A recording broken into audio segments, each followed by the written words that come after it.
All right. Let's get fired up here.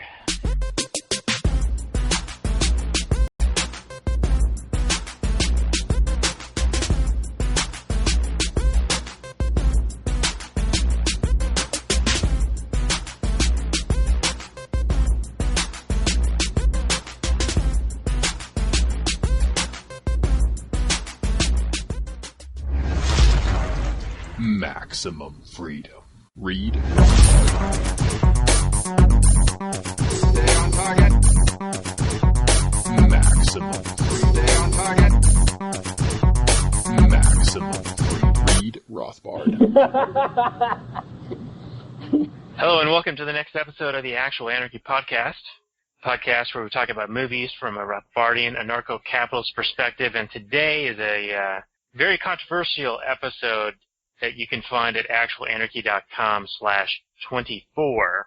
And today we're going to talk about the movie Hacksaw Ridge with my co-host, Robert. How are you doing, Robert? Hey, everybody. I'm back.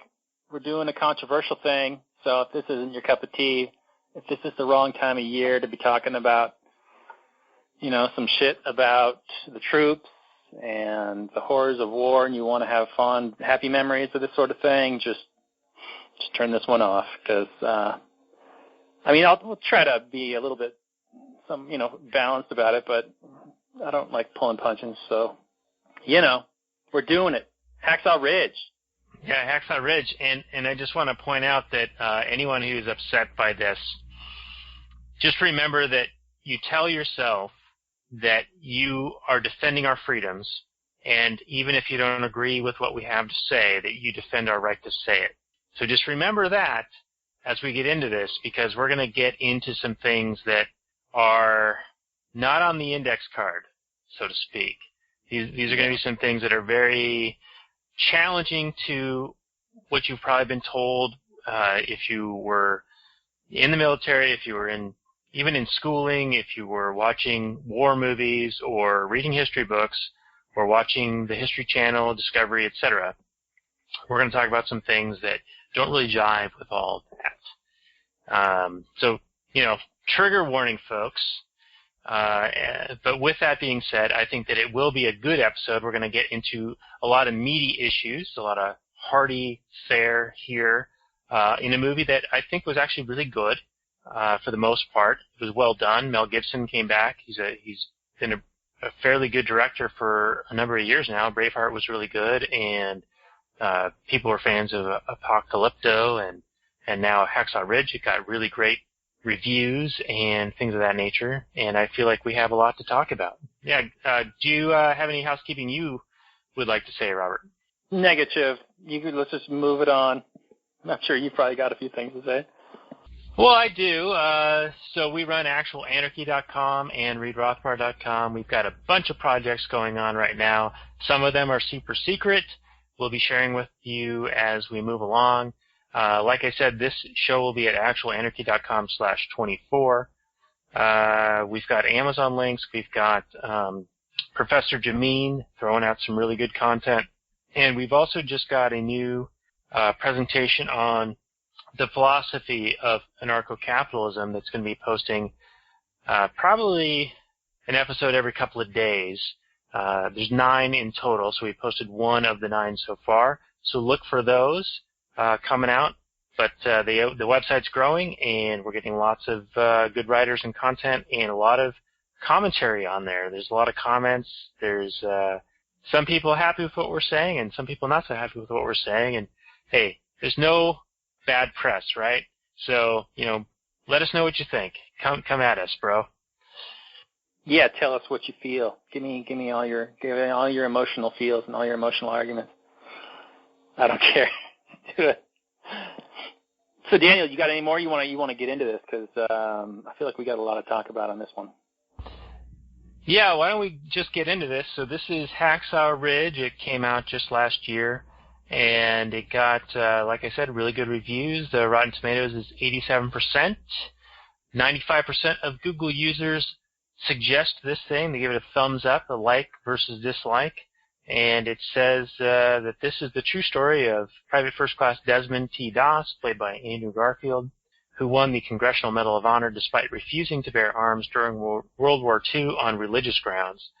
Doss was drafted and ostracized by fellow soldiers for his pacifist stance, but went on to earn respect and adoration for his bravery, selflessness, and compassion after he risked his life without firing a shot to save 75 men in the Battle of Okinawa.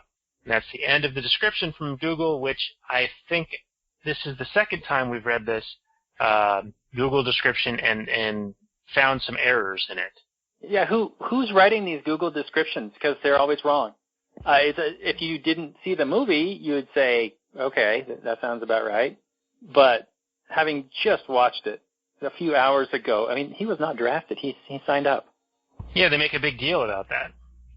Yeah, he volunteered along with everybody else, and that was a big thing, that he took the bombing of Pearl Harbor personally, and that he wouldn't have been able to live with himself if he hadn't have helped out in the war effort, because they believed that this was a battle against true evil. I mean, the demonization in this movie is complete. I mean, there are no questions. I mean, except for at the very end where Doss actually tries to save some Japanese soldiers, but his fellow people end up killing them anyway. They get killed off screen. Yeah, they say, he even put down some Japs down the hill, but they didn't make it. Right. So other than that, though, the demonization is absolutely complete. I mean, at one point, the psych evaluator who is evaluating Doss says that, hey, we're going up against Satan himself. Why are you should be super gung-ho about this as a religious person, because this is like a holy war. And he still sticks to his principles regardless, even though. Yeah, and I think his principles aren't exactly like ardent and steadfast. I mean, he kind of sticks to one or two principles, but in a very isolated way, and that if you were to look at a bigger picture, he was very much not really holding true to what he claimed to be holding true to. And we can get into that a little bit later. Yeah, it was a very simplified, like a very simplistic look at the world. Like, as long as I'm not doing this specific thing, then I'm staying true to my principles. Whereas you kind of, like, we're going to look at it from the perspective of you're still helping. You're still doing things that help the whole system kill and murder. So anyway, we'll get into that. Yeah, and that's reminiscent of our War Dogs episode where the guy was selling sheets to the military, and we're like, well, wouldn't that still be supporting what they're doing? And, that's kind of our angle on it. Like, what's the old saying? What would happen if they had a war and nobody showed up? Right. Yeah, I mean, all the support personnel in the war, like my grandfather, he worked on a repair vessel. I don't think he was actually in any direct combat. I don't know if he was or not. Probably was, but I don't know. As far as I know, he was only on a repair vessel. But yeah, absolutely. He patched people up and patched things up and boats up and got them back into the fight. So how are you not supporting? They all believed that they were supporting the effort, right? They all, whether it was a nurse or a parts runner or anybody even back home. Well, that was the big propaganda effort, was to say, loose lips sink ships, and you can do it, and for our boys, and all this is to promote the war against all the evils in the world. Yeah, I mean, I would say that probably World War II had vast popular support, especially at home. But that was, back when you were allowed to win a war. These days, you're not allowed to win anymore because you have to have the eternal enemy, because that, maintains the industrial complex, the military-industrial complex, where they're constantly needing new weapons and things like that. And because budgets need to be spent every year and they need to get bigger, they can't get smaller, they can't shrink, because you have to have your own personal little fiefdom of power. So you got to keep spending and spending and spending, and you got to have, at some point, you have to have a reason for all this spending. So you got to have an enemy, and what better enemy than one you can never actually kill, never actually win? A war on terrorism. let's have wars against ideas. But yeah, so World War II was back in a time when there was actually an endpoint, where there was a clear objective, and you were allowed to reach that objective. I mean, there are even in like in Vietnam, there's all kinds of information that came out after the fact where the generals would be like, we want to bomb these manufacturing depots, and we want to bomb, these specific targets. And they're like, no, let's not do that. We can't do that. So it's like, okay. So you don't actually want to win the war. You just want to be in a war. You want to have a war going. But yeah, so World War II, if you didn't know, and who doesn't know at this point, it's a very popular pop culture type of thing. The last good war, right? Right, yeah.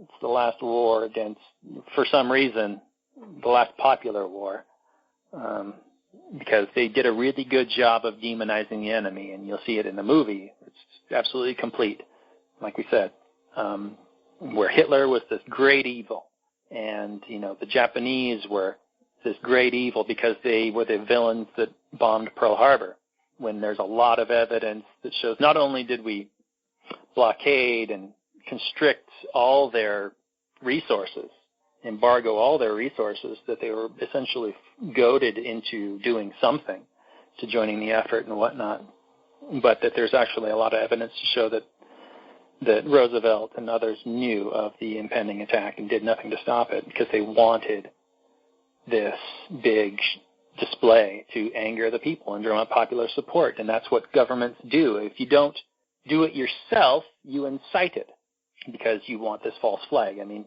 going back to the Reichstag fire, and that's how Hitler drummed up popular support to invade Poland. You got to remember the Maine. You've got the Gulf of Tonkin incident. You got 9/11. You got all kinds of false flag attacks where that's how you get people to actually support this, because otherwise, here's your argument. Hey, let's have this war of aggression where we go out and murder a bunch of people that we don't know, we've never met, because reasons. You have to have some giant moral crusade purpose, like in the first Gulf War, even though they basically said, Saddam, yeah, go ahead and attack Kuwait. Once he had done it, it was like, oh my God, look at this evil villain, he's attacking Kuwait. And of course it was, evil villain.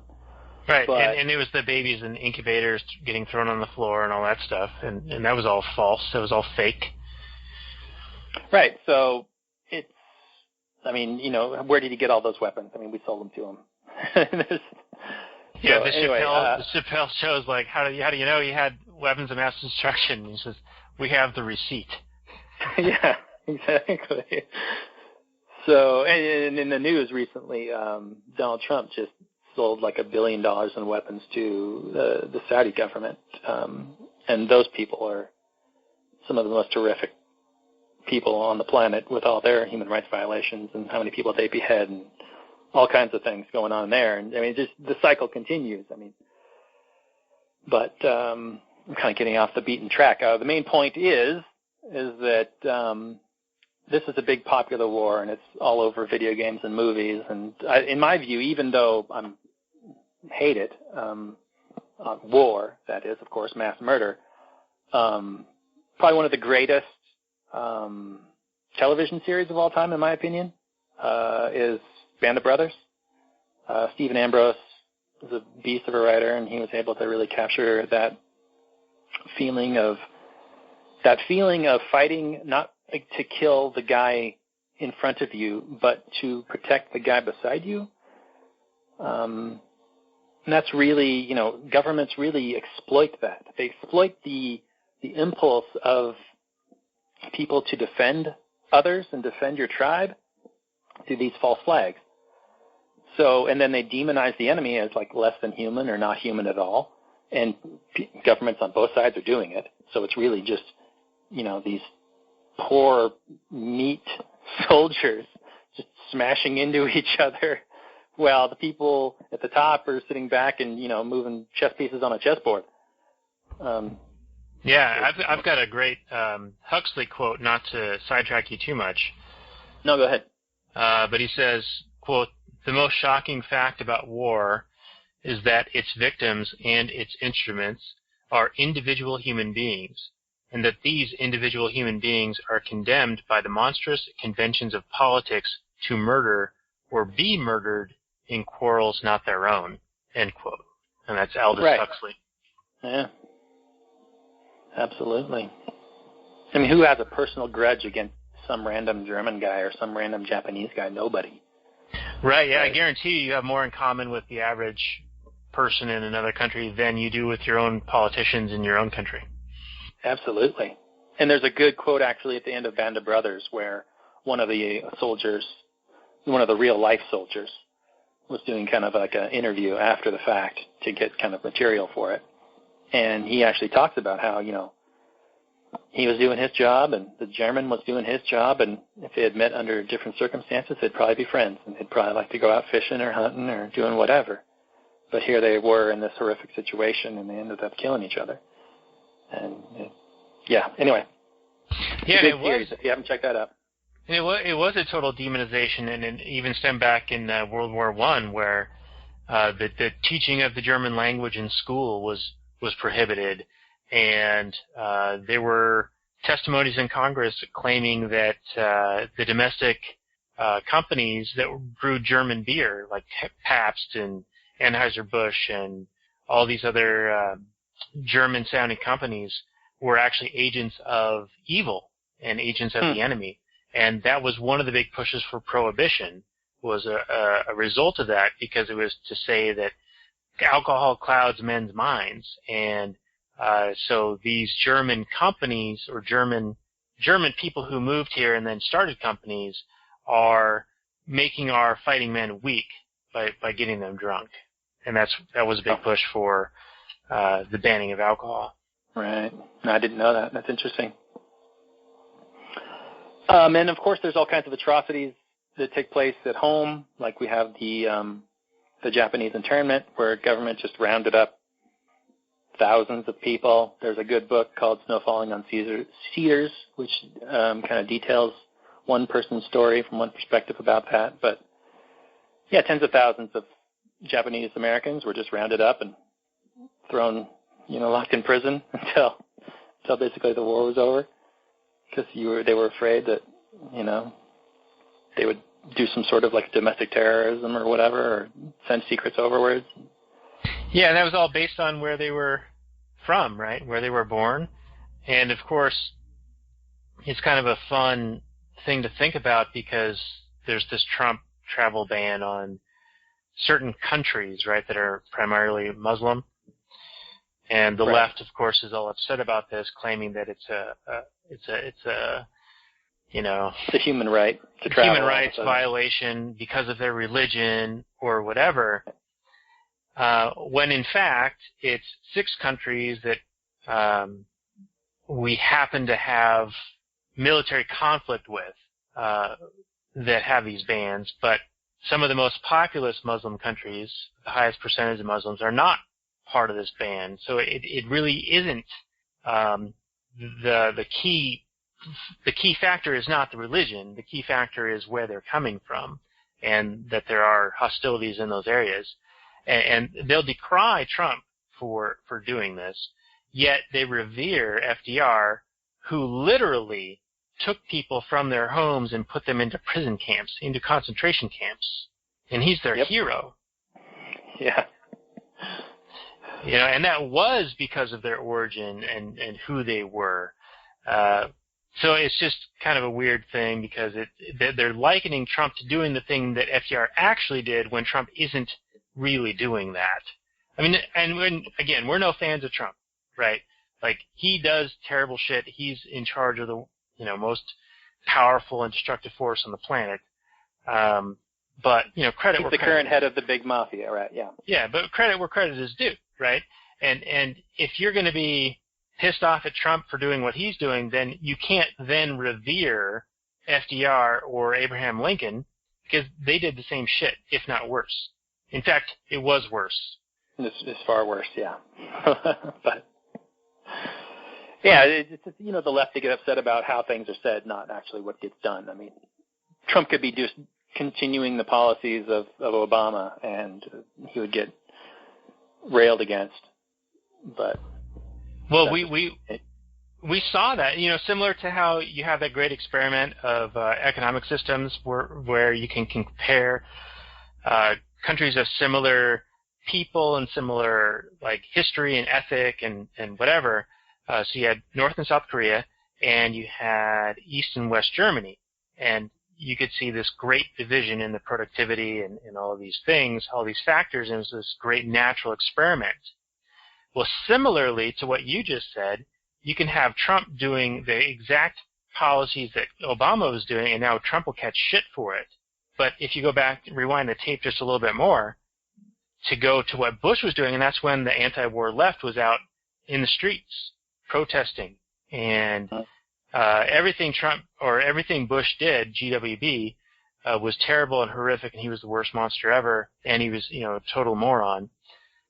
Yet Obama gets into office, wins the Nobel Peace Prize, yet does the same or more than what Bush was doing. He escalates drone strikes. He escalates the number of countries that were involved in militarily, and yet the anti-war left is gone. They're mute. They don't say anything about it.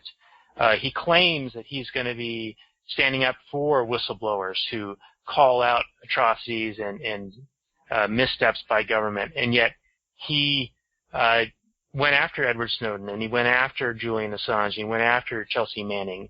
Like, all of these things, all it matters is whether there's a D or an R at the end of their name. And then you get a totally different reading or perspective in the general populace and in the media.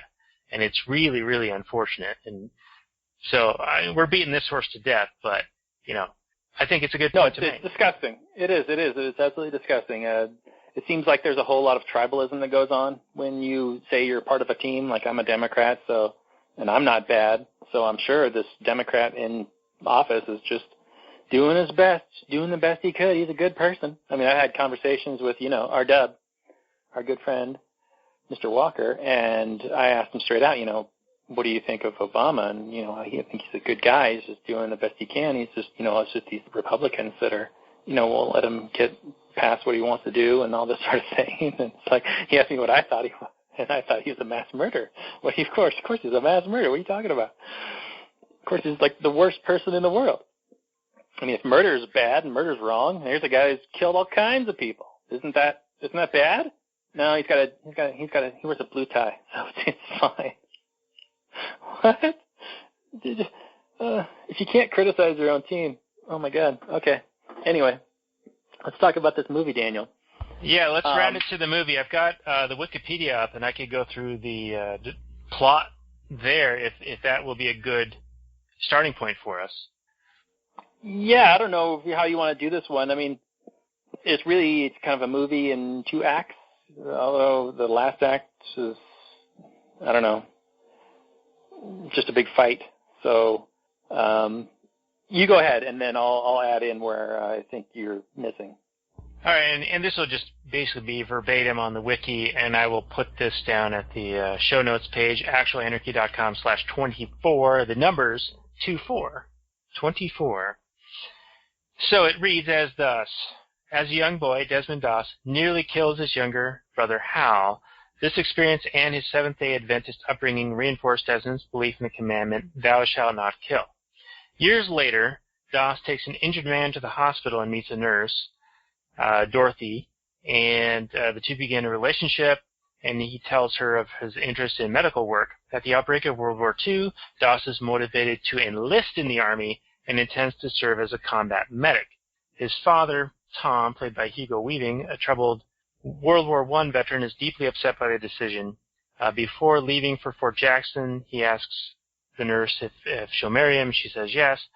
Doss is placed under the command of Sergeant Howell, played by Vince Vaughn, the excellent libertarian Vince Vaughn. Big fan of him. Doss excels physically, but becomes an outcast among his fellow soldiers for refusing to handle a rifle and train on Saturdays, which is his Sabbath. Howell and Captain Glover, played by Sam Worthington, attempt to discharge Doss for psychiatric reasons, but fail. They are subsequently tormenting Doss by putting him through grueling labor, beatings, and intending to get him to leave on his own accord, and he gets beat up by his fellow soldiers but refuses to identify them or even admit that he was beaten up.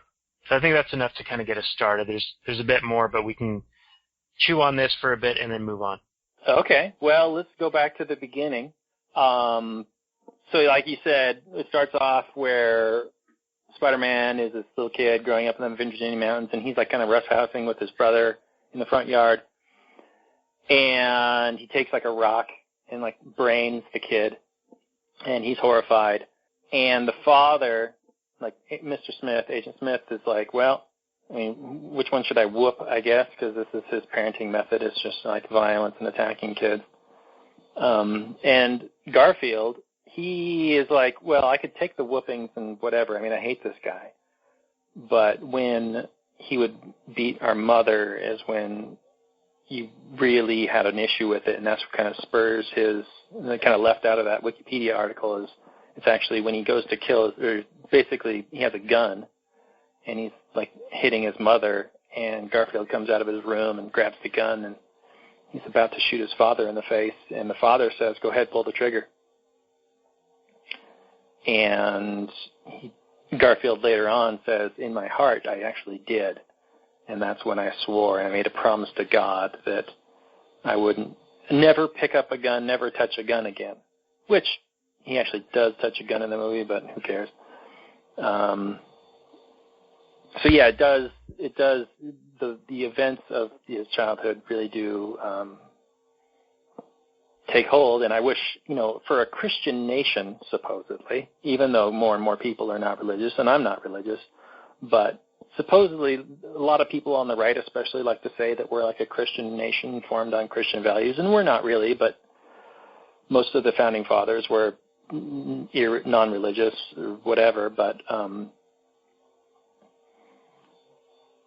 for a nation supposedly that has as high a Christian population as we do, it's funny how quickly people are like, yeah, murdering people is wrong, or murdering some random guy is wrong, but when a whole bunch of people get together and say that it's okay, then all of a sudden it's okay.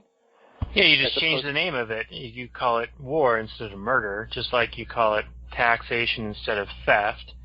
You just change the name, and all of a sudden the morality of it is reversed. Right. It's magical. There's a argument fallacy called argumentum ad populum, where you take a thing to be true just because a lot of people believe it to be true.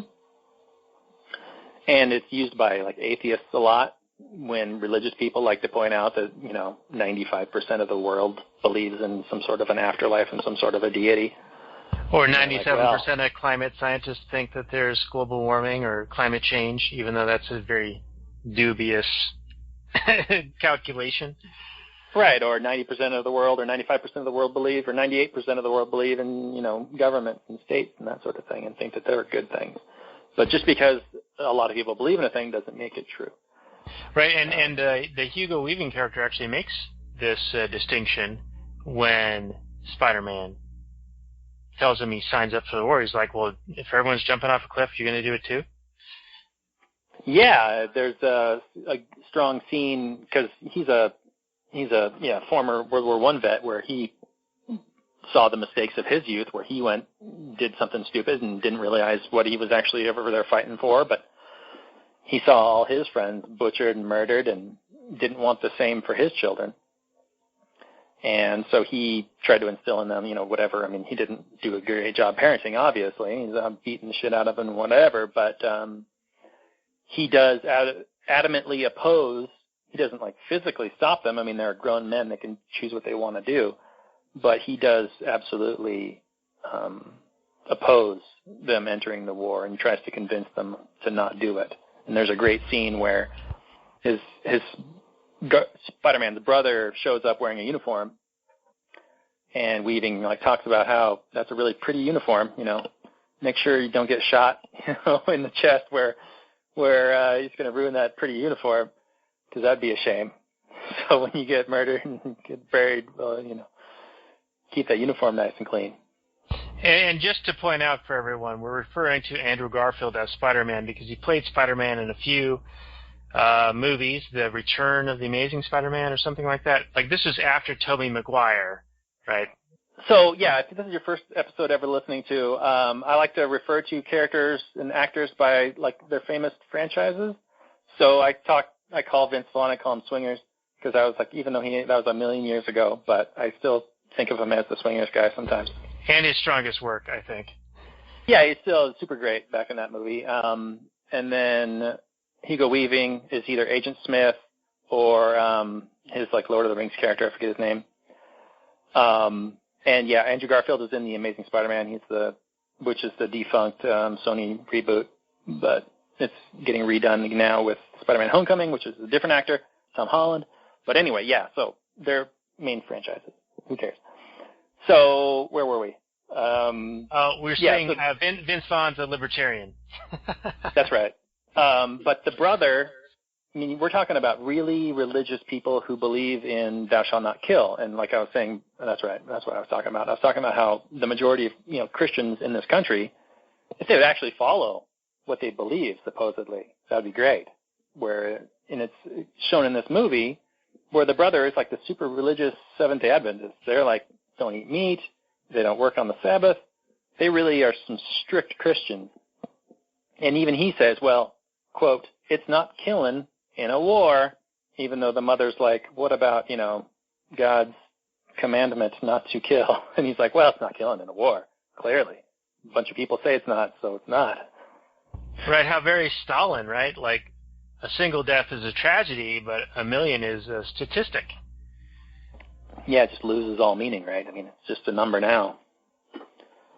So if you're fooling even these Christians that are have these supposed values, then just how powerful is the state? I mean, it seems like the state is more powerful than God, right? It sure seems that way. What are we talking about next, Daniel? He's fallen in love with this nurse lady, and that was kind of cute. At one point, he kisses her, and she slaps him because she kind of surprised him, and he didn't ask first, which I thought was kind of cute. He didn't have permission. She wasn't voluntarily kissing him back. I didn't necessarily have a big issue with that scene, but did you have an issue with that scene? I just took it as a different era. There was a certain decorum that was maybe more expected back then. I mean, and that might be swinging back. Like, it seems as if there are laws on the books in certain states. I think California might be one where a kiss could be considered a rape if it's unwanted, even if the decision that it's unwanted happens weeks or months later. Right. Yeah. Let me quick jump back because a thought just occurred to me. It seems like all abusive people, like even if you listen to our Dazed and Confused episode, we talked, or at least I talked about the idea of the abuser as the victim, where the cop was like, oh, now I have to arrest you, and now I have to be an asshole to you because if you're just hanging out in this place where we don't think you should be hanging out in. In this movie, Hugo Weaving is like, well, now I have to beat you now because of what you did. As if, well, now I'm forced to attack you because of what you did, so I'm the victim here, not you, as the result of, my violence of attacking you.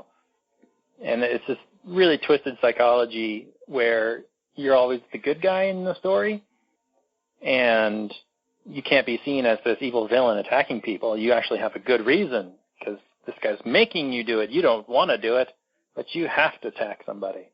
Right, it's like you're hitting someone, you're like, you're making me do this. Yeah. Yeah, or one of our other episodes we talked about how the police will say, stop resisting, even if you're not resisting. Uh-huh. Just to, tell themselves or tell any bystanders that you're the good guy. Yeah, absolutely. And you don't have a choice. You're just reacting to what this crazy person's doing. Yeah.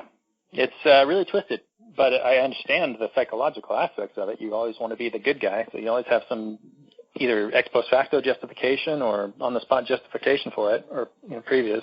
But it's really gross, and if human beings maybe didn't have that, there wouldn't be so much violence in the world. Yeah.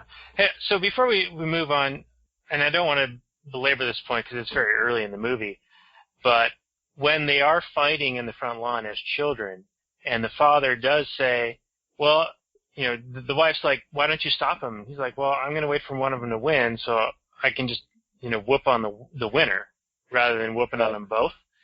And, I mean, yeah, hitting your kids is not cool, but, I mean, there's a certain respect for that. Like, let them sort it out and then have the repercussions, you know, be on the other, which I'm sort of okay with in a certain respect, right? Like, they should sort out their situation between themselves, and then if there's a punishment, then it should happen. But then after Desmond hits Hal with the brick and nearly kills him, or could have killed him, that, when my wife and I were watching this, like, that made her jump. Because she was like, oh my God, our kids might do something stupid like that because they don't know any better. You know, and just might be like they're messing around, wrestling, and, oh, there's this thing here, whack, without realizing the potential lethality of it. And it struck me as well because, like, my kids wouldn't intend to cause that level of harm, but without having, you know, developed an understanding and experience and knowledge about these types of issues, you know, they could do something like that without realizing it. And so that kind of stuck with us a little bit. So do you think that Weaving should have stepped in then? Well, he didn't know that the brick thing was going to happen. I mean, he did step in when the brick thing happened, of course. And I knew it was going to happen because I watched the, you know, making of, and so they show that scene where he hits him. But when you actually watch the movie, you can see the bricks in the yard when they start fighting. And so, like, I kind of spoiled it and I, like, knew it was going to happen. But, you know, our yard, in our backyard, we've tried to make it as kid-safe and friendly as possible. We've removed a fire pit and removed a bunch of other obstacles and issues, but there's still a bunch of rocks back there, and so we're, like, you know, half the time worried they're going to trip and fall on them. But now we're thinking, well, what if I pick one up and bash the other one with it? I mean, the odds are low, but yeah, it's possible. Sure. So you take that as a point to educate your children about? I mean, I think so. Honestly, there's all kinds of risks in the world, and a child could get hurt doing any number of things. But if you have the specific fear of this specific risk that you think is higher than slipping and falling in the bathtub or whatever, you probably want to mention it, don't you think? Yeah, and I think that will be one of the takeaways. Not only doing this show, but telling our kids, like, hey, by the way, a heavy object might really, really harm somebody, so don't mess with that. So that'll be another takeaway from this movie. But this sort of segues into another topic I wanted to bring up, and that was, so he hits his younger brother with a brick. He's, like, knocked out, and he's like, is he breathing? Is he breathing? You know, what did you do? Blah, blah, blah. And then he says, all right, boy, now I'm going to have to whip you. And then Mom steps in and is like, no, you know, he obviously feels terrible about this. And the Hugo Weaving character says, well, if you're going to, you know, mommify him or kiss his boo-boos, then you're going to have a weak child or something like that. And I thought that was kind of an interesting thing and a discussion point because I'm of the mind of, you know, Stefan Molyneux, as much as I disagree with many of the things he talks about these days, he does have the whole peaceful parenting angle, and I fully am on board with that. Like, I think that if you're in a position of, you know, you're the provider and the relationship with your child, and then they do something bad, and then you physically assault them, like, how are they going to take that? You know, what does that do to them mentally? Like, you are so much bigger than them. You are meant, in their mind, you are their caretaker. You are the one that provides for them, and then you're there hitting them. You know, it's got to really screw with them because children are very literal. You know, especially you know, ages 2, 3, 4, whatever. I mean, they don't understand nuance, sarcasm. Right. They also don't have the experience to understand what this is necessarily meant to do in the future. I remember being punished as a child, like being locked in my room or whatever, and not understanding the why of it. You know, like, why is this betrayal happening? What is this serving? What is this supposed to teach me? You know, that sort of thing. Right, and speaking of what it teaches you that using violence is the way to solve a problem, which plays right into the state's hands, right? Because that's what they do. You know, if anything, abusing your kids, hitting your kids, and public schooling is all about getting your kid to conform to authority, and that violence is the way that problems are solved. Right, and it's also the lowest. I mean, that's like the original solution to anything, right? I mean, it's like the caveman response of, I'm going to take a club and smack you in the head. I think we've learned a few things since then. I think we can do better than that. If that's your solution, then I don't think you have anything interesting to offer the conversation, honestly. Yeah. So enough on that. Let's get back to the movie. I think your question was what I want to talk about next. And oh no, wait. Before we move on, you wanted to talk about, you know, is that kind of like wimpifying a man? Is it like making him less of a man by? I don't necessarily have a whole lot to talk about it, but that's an interesting point. Like, if you're peaceful parenting a boy, are you doing him a disservice by making him more feminine? Is that the point of Hugo Weaving's character? And I think that a lot of people have kind of said that in the past. Like, if you're going to coddle him and not whip him, then you're going to make him like less of a man. Like a mama's boy. Like if we go back to the Star Trek Beyond, Krall was saying, you know, you grow through adversity and through struggle. Right, and he has a point. If you are constantly having things done for you, if you are insulated from all problem solving and adversity, then sure, you're going to grow up some spoiled little child. But there's a difference between being coddled and having to solve problems and negotiate and learn about the world in a very real way, and just have the shit beat out of you. I mean, I think we can do both, right? We can not beat the shit out of people and teach them how to be responsible, complete human beings. Yeah, I think that there's a distinction to be made there. Like, you shouldn't violate the kid's trust in you, and you shouldn't show them that violence is a solution to something, because it's not. But you should also allow them to experience the consequences of their actions as a learning experience. So, like, one of the things, we have some neighbors down the street, and we don't agree with a lot of things that they do, but one of the things that we do kind of like is that they say to their kid, if they're experiencing a problem or trying to figure something out, they're like, hey, solve it, figure it out. You know, like if they're having an altercation with a friend, like, you know, because they're 3 years old, 4 years old, whatever, they get in a little fight about something, they're like, no, figure it out. Don't come crying to me. Mm-hmm. You know, so I'm not going to, like, punish you, but I'm going to tell you that I'm not going to solve your problem for you. You need to figure it out. Right, and I think that, yeah, absolutely prepares you better for the real world, so to speak, than going to your daddy and having your daddy fix it for you, and then you not learning anything about how to actually deal with the issue. Right, yeah, just daddy's going to fix it for me. I mean, that's like the trope that's brought about, like, with the whole white privilege thing, right? Like, a movie we're going to do at some point, Don't Breathe, one of the key points that's brought up there is that, I'm going to ruin the whole movie, but basically the character's upset because the daughter of a rich guy got his daughter out of a criminal situation because he was a rich white guy. And I'll just leave it at that. But yeah, essentially, yeah. yeah, in a future episode. But the point is, better to have your kid have to solve some things on their own and learn consequences to their actions. You know, cause and effect, and that whole thing. So, you know, on the one hand, don't abuse them. On the other hand, don't do everything for them. Don't let them always come to you to solve every little problem, because otherwise they're going to be useless. So, to your question, you know, does not hitting them turn them into that, you know, weak whatever?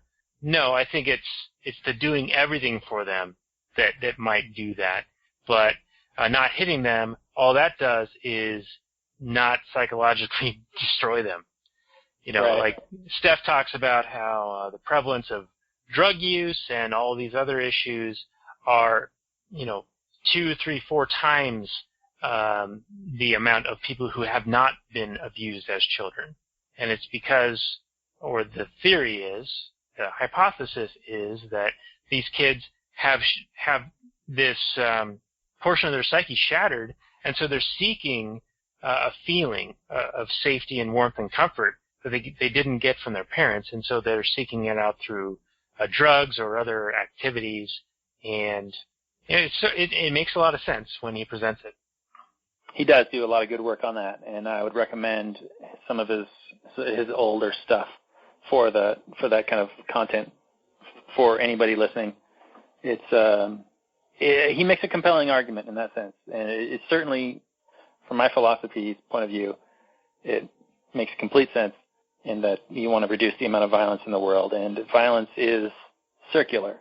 So you get hit, you want to hit back, and it just perpetuates on down the road. And if I think Steph's point was, if you raise a child peacefully and then they're exposed to the state and the violence of the system and all that, they would recoil in horror at, even casual violence. And if everybody did that, then they would recoil in horror at the state, and then we wouldn't have the state. But as it is, everybody's like, well, we got the state. Oh, well, let's try and steer this ship in a kind of good way, and then it's just, like you said, violence doesn't solve problems, and that is what the violent state is. It is violence. It is institutionalized legal violence, and all it does by definition is cause problems. Every government program that tries to solve a problem ends up making 5 more problems through solving it, and that's just on that level. Anytime you use violence to solve a problem in your personal life, it just creates more problems down the road. And not to mention the fact that when you go and kill a guy that does some harm to you, well, that person is a human being with friends and loved ones who are going to mourn his passing, and it will affect their lives and creates problems for them.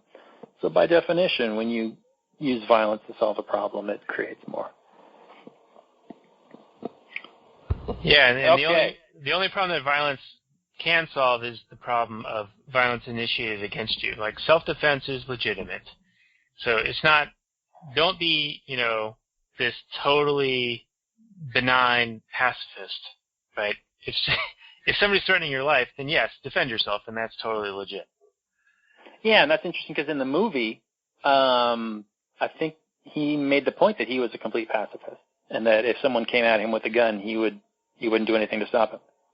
Yeah, Even but though then he protects somebody, like I think you're about to say. He tackles somebody, not defending himself, but defending another. Yeah, right. Exactly.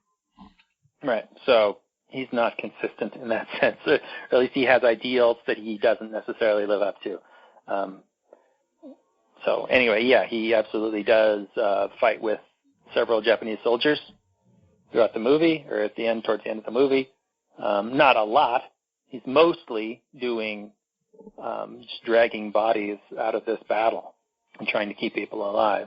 But and there's one thing to be, I got this point that I wrote down in my notes, that what you want more of in life, you put your support behind. You vote with your dollars, or you go to war and you try and save your friends because you want your friends in life and you want more friends, so you try and keep them alive.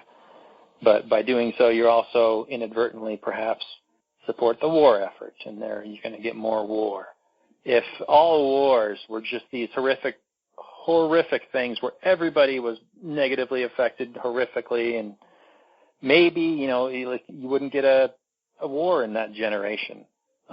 They called World War I the war to end all wars because it was just so horrific. But, of course, it was successful for some people, so it just war keeps on going. And for a bunch of other reasons. Okay.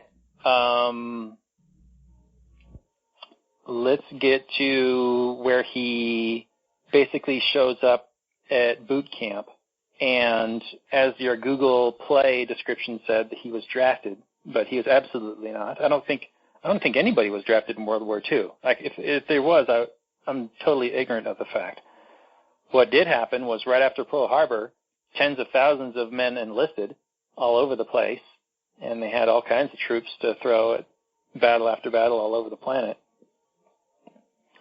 So yeah, he shows up to boot camp, and there's a scene where we find out that he's not going to touch a gun. They're at like the rifle range, and Dawes says, well, I was told that I don't have to carry a weapon because of his conscientious objector status, which is still kind of strange, where you're kind of saying, well, these other people say I don't have to carry a weapon, whereas I would just say, I'm not touching that. I don't have to carry a weapon. And if you make me, then you're just some thug that's going to force me to do it. But he's calling on this appeal to authority, saying, well, hey, I was told that I don't have to do this, where apparently the memo didn't get to everybody. Not everybody read that TPS report. And there's some drama in the boot camp where they claim that the Army doesn't make mistakes, and that would be a mistake with you being a conscientious objector being assigned to a combat battalion, and as opposed to, like, say, just a medical attachment or whatever. But that's what he wants to do, right? He wants to be a combat medic to serve his country, but maintain his simplistic view of not touching a gun and not killing. But I'll support the killers. Right, and he'll support the killers who, in not following their commands, they throw him in prison, right, on his wedding day. And yet he still wants to help these people. Yeah, he's dealing with these people that will throw him in jail, throw him in a cage for not doing what someone tells you to do. So there's this kind of like sergeant or whatever, he comes in and gives him a, quote, direct order to pick up that rifle, and he won't do it. And so then the commanding officer's like, well, then you leave me no choice, or whatever, you know, that's what they always say. And you're forcing me to imprison you. And so yeah, he gets locked in jail on his wedding day. He doesn't show up to his wedding. And then there's a trial where it's basically a court-martial for disobeying a direct order, or multiple direct orders, I think they say, or repeated direct orders. And he claims he's not guilty based on this idea that, you know, it's a law that if you're a conscientious objector, you don't have to participate in that respect. And there's like a more appeals to authority gag where this, like, General Westmoreland, I believe, like this high-ranking guy, sends this letter, and Hugo Weaving brings it in as like a favor to an old war buddy and gives it to one of the judges, apparently. And he's like, well, this high-ranking guy says it's cool, so let's call an end to this proceedings, and you're free to go, or whatever. You're free to be a combat medic. It's funny how in the military chain of command, it's all just, well, a guy with more stripes on his arm says this, so I've got to do this. It's all endless appeals to authority, and you can't use your own judgment. You're not supposed to use your own judgment. You're supposed to just listen to orders and then do whatever orders say, regardless of whether they make sense or not. And it may be an efficient way to organize human beings to murder people, to get automaton killing machines, but it has no respect for individuality. It's all this collectivistic, you are all lemmings and chess pieces, and I'm going to command you and sacrifice your lives for this other objective that I think is important, regardless of whether you think it's important. Indeed, sir. Shall we move on to when he gets actually put into theater of war? Sure. I think I already mentioned that he goes undergo psych evaluation, and the psych evaluation says, you know, we're dealing with like Satan himself, and war is not murder. You know, this is like it's just the whole demonization of the enemy. I don't know the numbers. I don't have the numbers in front of me, but I know that when you conscript people to join a war, most of them didn't fire their rifles, and they've tracked rifle rates, firing rates over the years, and I think what is like in the Civil War, very few people actually fired their weapons. It was like maybe 50% or something, or 25%, or I don't know what it is. I have no idea what the numbers are, but I know they're low. And I know that over the indoctrination and as you demonize the enemy more and more, then those fire rates go up. Because as you see people as less than human, you're more likely to kill them. But if you see that person as a human being with friends and mothers and loved ones and as a real, person with self-ownership, then you're not going to necessarily pull that trigger, because what do you have against that person? Like we said, what do you have against this guy? He just was born in a different country. That's all you know.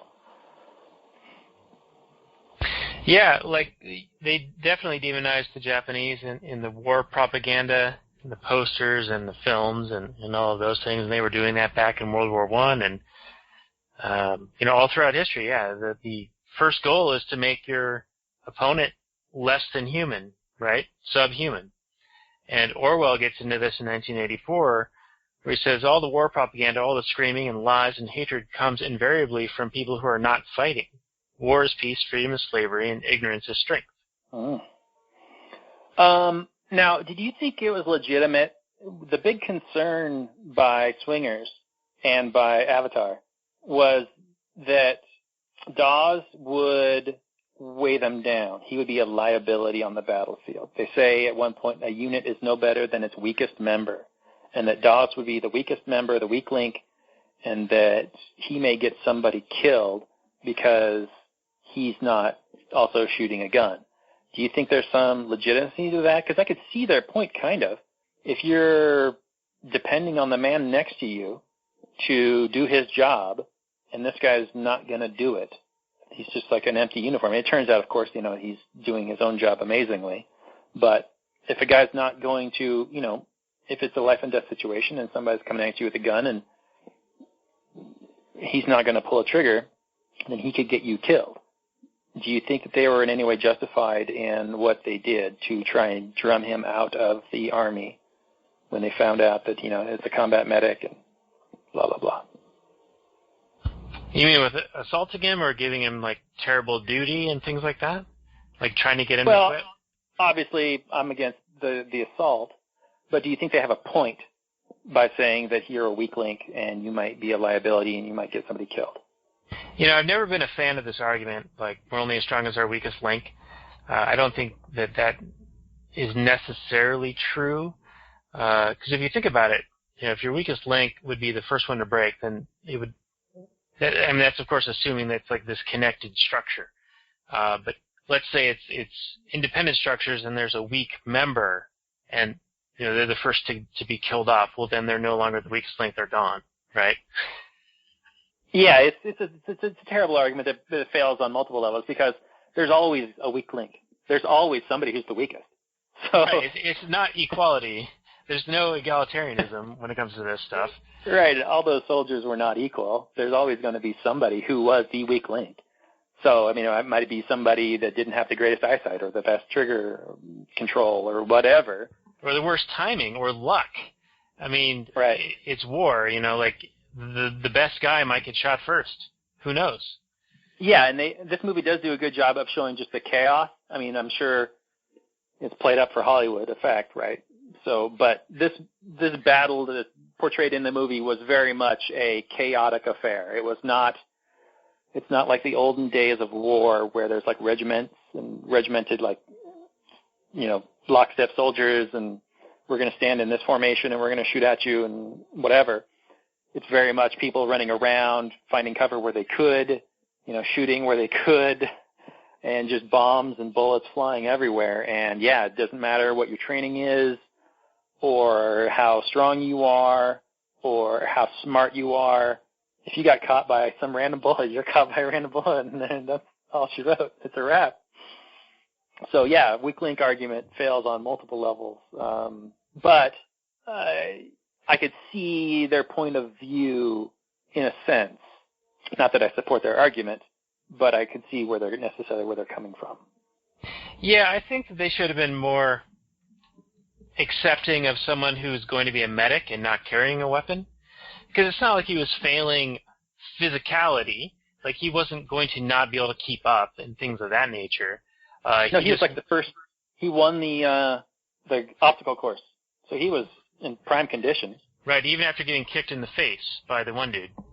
Yeah. So even though they keep talking about him being like a cornstalk, like Swingers calls him a cornstalk, private cornstalk, because he has a really wimpy physique, but in the movie he's like throwing guys on his back and running over people all day long. He doesn't seem to have any kind of a problem carrying people and being strong enough. Yeah, and I can't imagine, like, I have to carry my 4-year-old sometimes, and, you know, she's like 35 pounds or something, but that's a lot of work. And this guy saved 75 people carrying them in similar fashion, you know. And these are like Marine or, you know, Army soldiers that are like, you know, got clothing and gear, and you're talking like, you know, 200 pounds easy, just slinging him over his back and running back and forth all day long. Yeah, it's must have been more to him.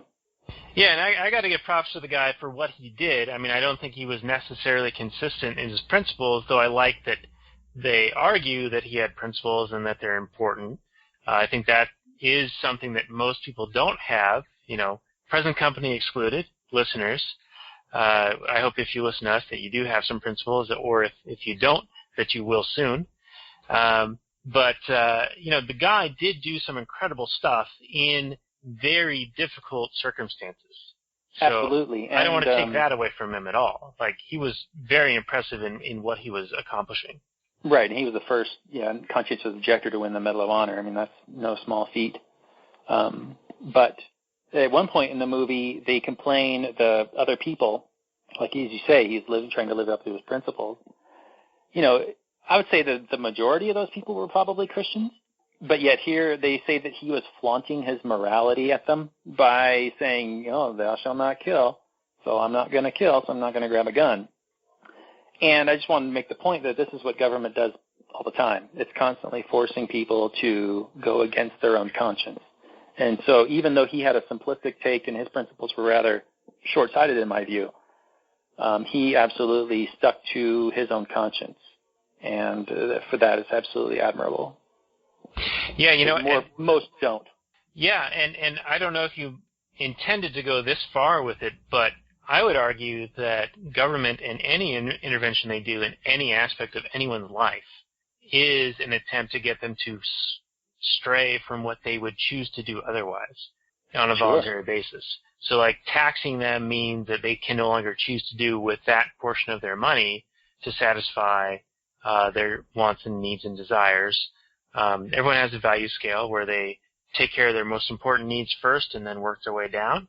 If you remove a portion of their capital, then they can only go so far down their scale versus otherwise. And anytime there's a law or regulation, you're preventing people from doing things they otherwise would have chosen to do. Now, of course, and I made this point with my wife on a walk today, of course there are some, you know, no-brainer things, like you don't not murder people because there's a law. You don't murder people because murdering people is wrong. Like, there is an objective morality in a certain respect where certain things are wrong whether there's a law or not, but you don't do them or follow that law because it's the law. You follow it because it's the right thing to do. Right, and you could bring up at this point, I'm not a big fan of Penn Jillette, but he is a libertarian, and you sent me a quote of his recently. You might want to bring that up right at this point. Do you remember? I could tell it if you don't. Yeah, go ahead and tell it, and I'll post it in the show notes, actualanarchy.com/24.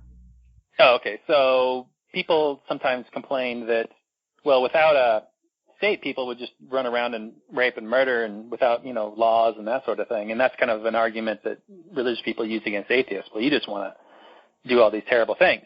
And Gillette goes, well, I actually do rape and murder exactly as much as I want, and that much is zero. I want to rape nobody, and I want to kill nobody. And it's a kind of an indictment against the arguer that the only thing holding them back from doing these terrible things is somebody saying that they shouldn't do it. Yeah, that was our throw mama from the train, I think, the Billy Crystal argument, that I don't do it because I get caught. Yeah.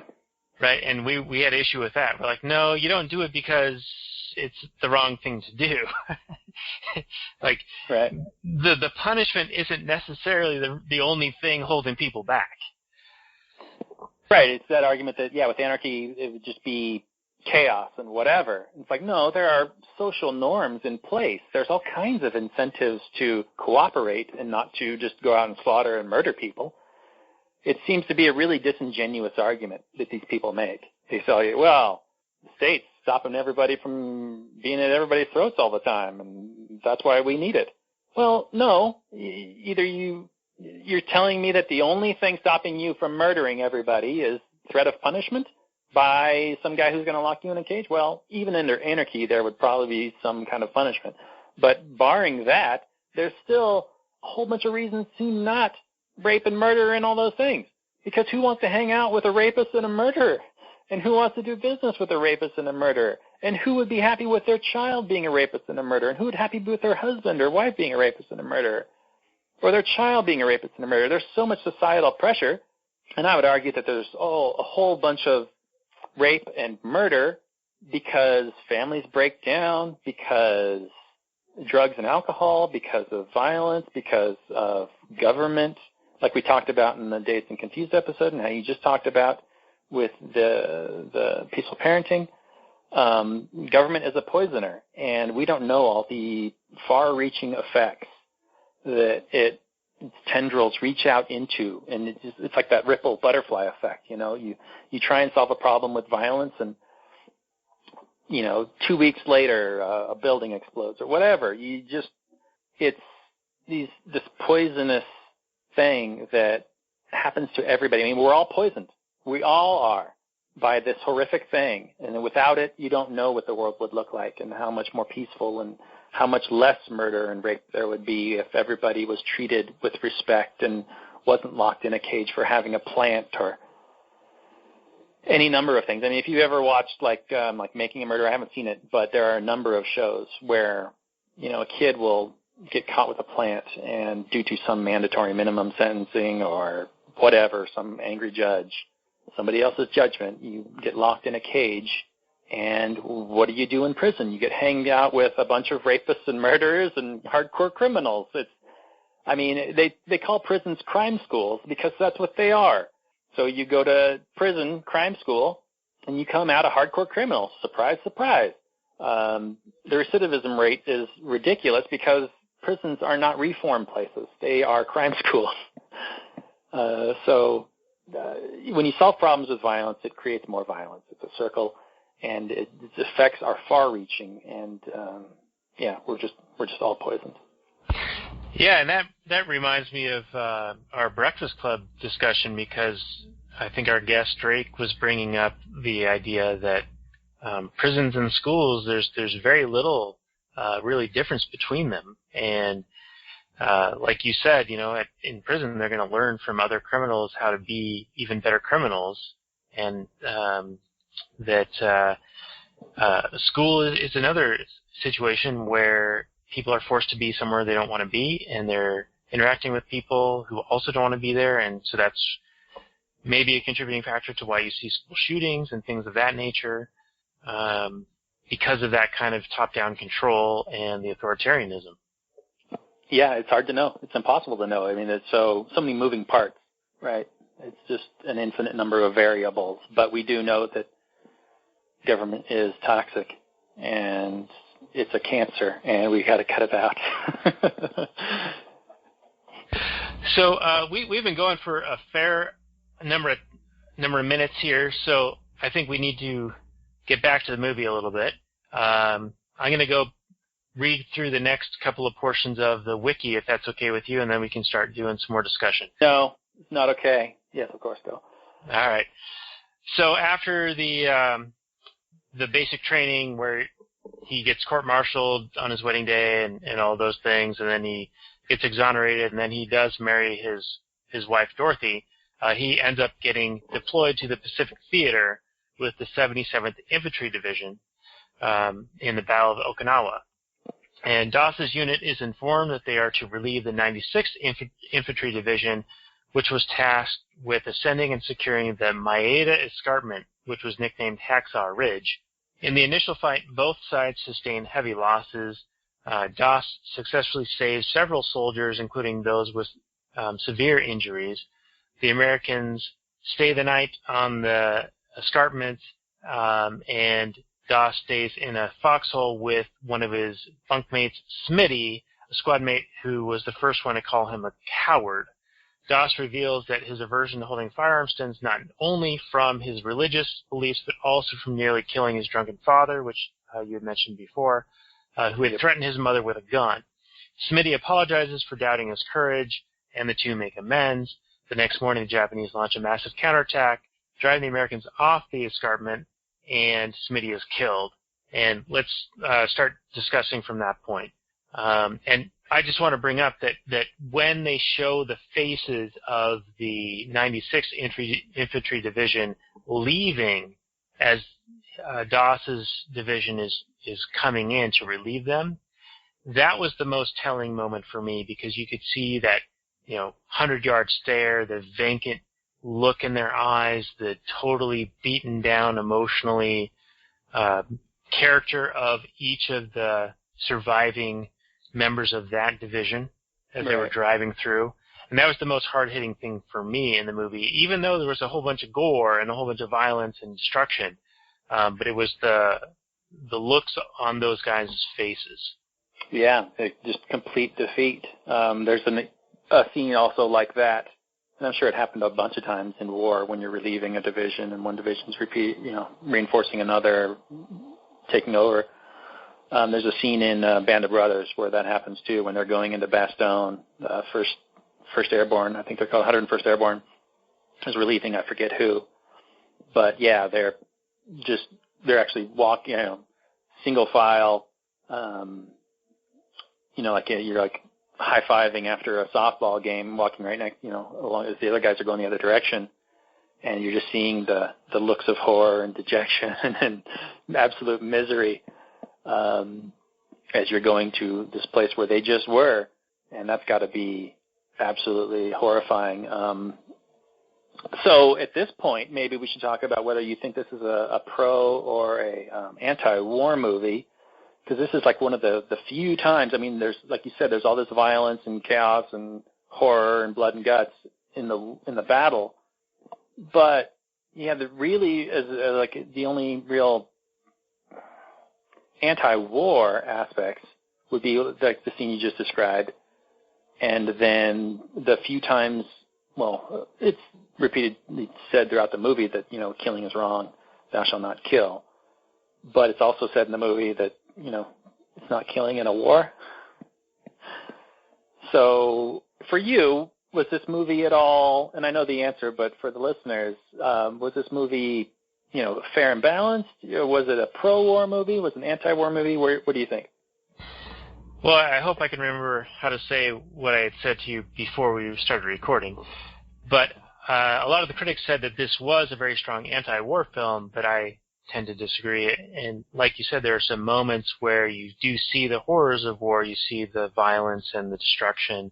You see the emotional damage. You see even his father experiencing PTSD and having all sorts of issues as a result of his involvement in the war. And those are some anti-war themes. But in general, the whole point of the movie is to show the heroic effort that this guy, Desmond Doss, played by Andrew Garfield, did all these things during the war. So I think overall it's supporting the whole concept of the war. It was the last good war, the last just war, as they would say. Though there's a talk that I'll put down below where Rothbard talks about the two just wars, which were defensive wars or wars of wanting to leave a political union, and that was, of course, the Revolutionary War, the American Revolution, and the War of Secession, or War of Northern Aggression, more commonly known as the Civil War. Right. But yeah, I think it does glorify the whole concept of going to war, that they were doing good things or they were benevolent in their actions. And so the critics saying this is an anti-war film, I think, maybe we're keying on some themes that are there, but I don't think that the overall preponderance is that it is an anti-war film. Yeah, I would tend to agree with you. There are some themes that kind of anti-war-ish, but at the end, he absolutely has to sign up, and I can't do otherwise, and the people that didn't get to fight hanged themselves, and just how noble and wonderful it is to play on that basic human emotion. Like, that's another thing that gets lobbed at us anarchists, right? That, well, if there was no laws, you would just sit back and do nothing, right? I mean, you wouldn't take offense if I was murdered, or if your friends are killed, or if there's a murderer running around. Well, no, people leap to defend others. People, if you think it's a just cause and there's a reason for it, people throw their lives to defend others or defend people that they care about. It's a joke that we would just all sit on our hands as like some murderer was running around the neighborhood. No. Yeah, that's fine. Go ahead. Let's just sit back and get some popcorn and watch people get murdered. That's what I'm all about. I love it. I'm super keen on. No, I'd have an invested interest in stopping this guy from murdering my friends and loved ones and even people I don't know because of the injustice of it all. We're all outraged at injustice and murder. That doesn't go away when you take away a violent gang of thugs that are ruling over everybody. Basic human desires and emotions and feels happen. It's like the argument that, I would be an anarchist, and I've heard this argument. This is secondhand, but I've heard this argument. I'd be an anarchist, but, I really, demand, like the FDA and, I really demand food safety.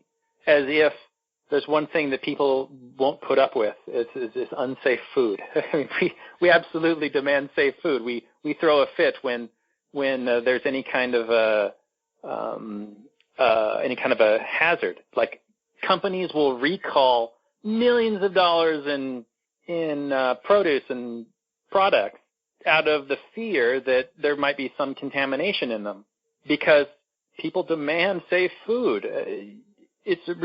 Anyway, you know what I'm talking about.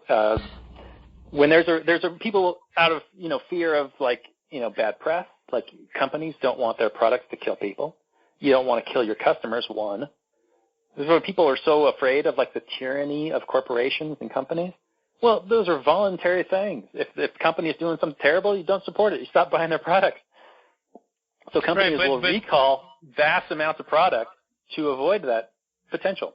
But then they not only support but advocate for the monopoly of a company over the government.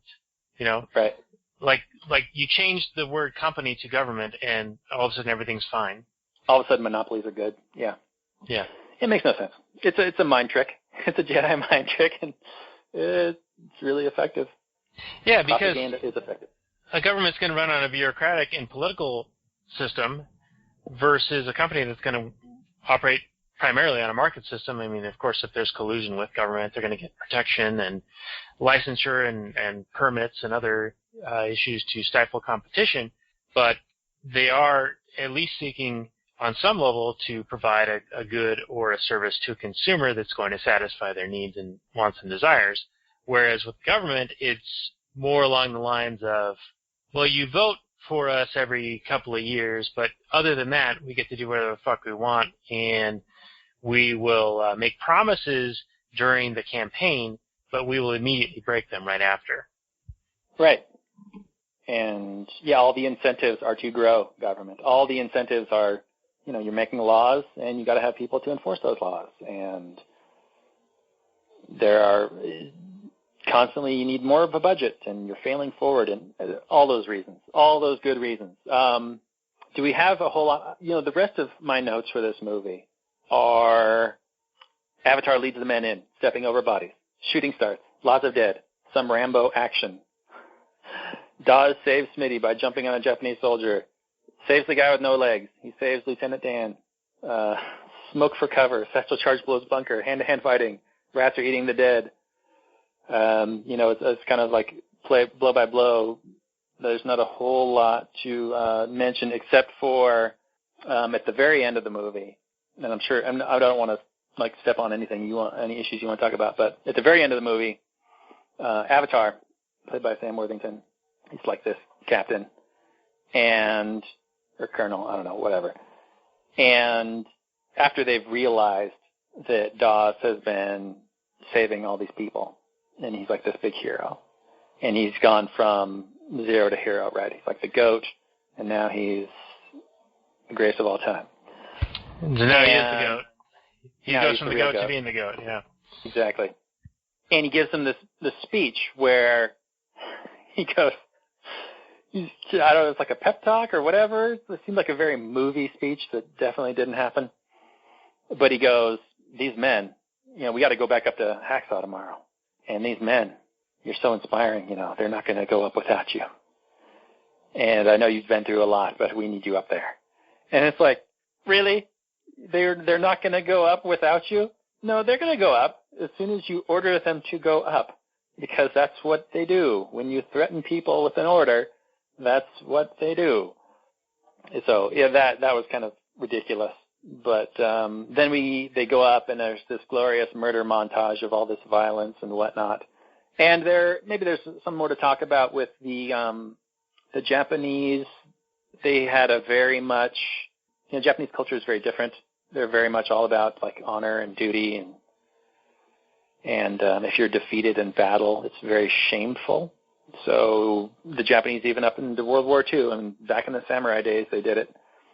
But and all throughout. But if you're like a defeated general, like you lost a battle, or if you lost like whatever, you're about to die and whatever, you would commit seppuku, which is like harikiri, which is like you would kill yourself, and you'd have like someone help you by cutting off your head. And that's very much a cultural thing. I mean, you're not going to see some American general doing that. But the shame of like failure, or the shame of like losing, I'm not exactly sure, so I don't really want to like talk about it like I'm an expert on the cultural reasons behind it all.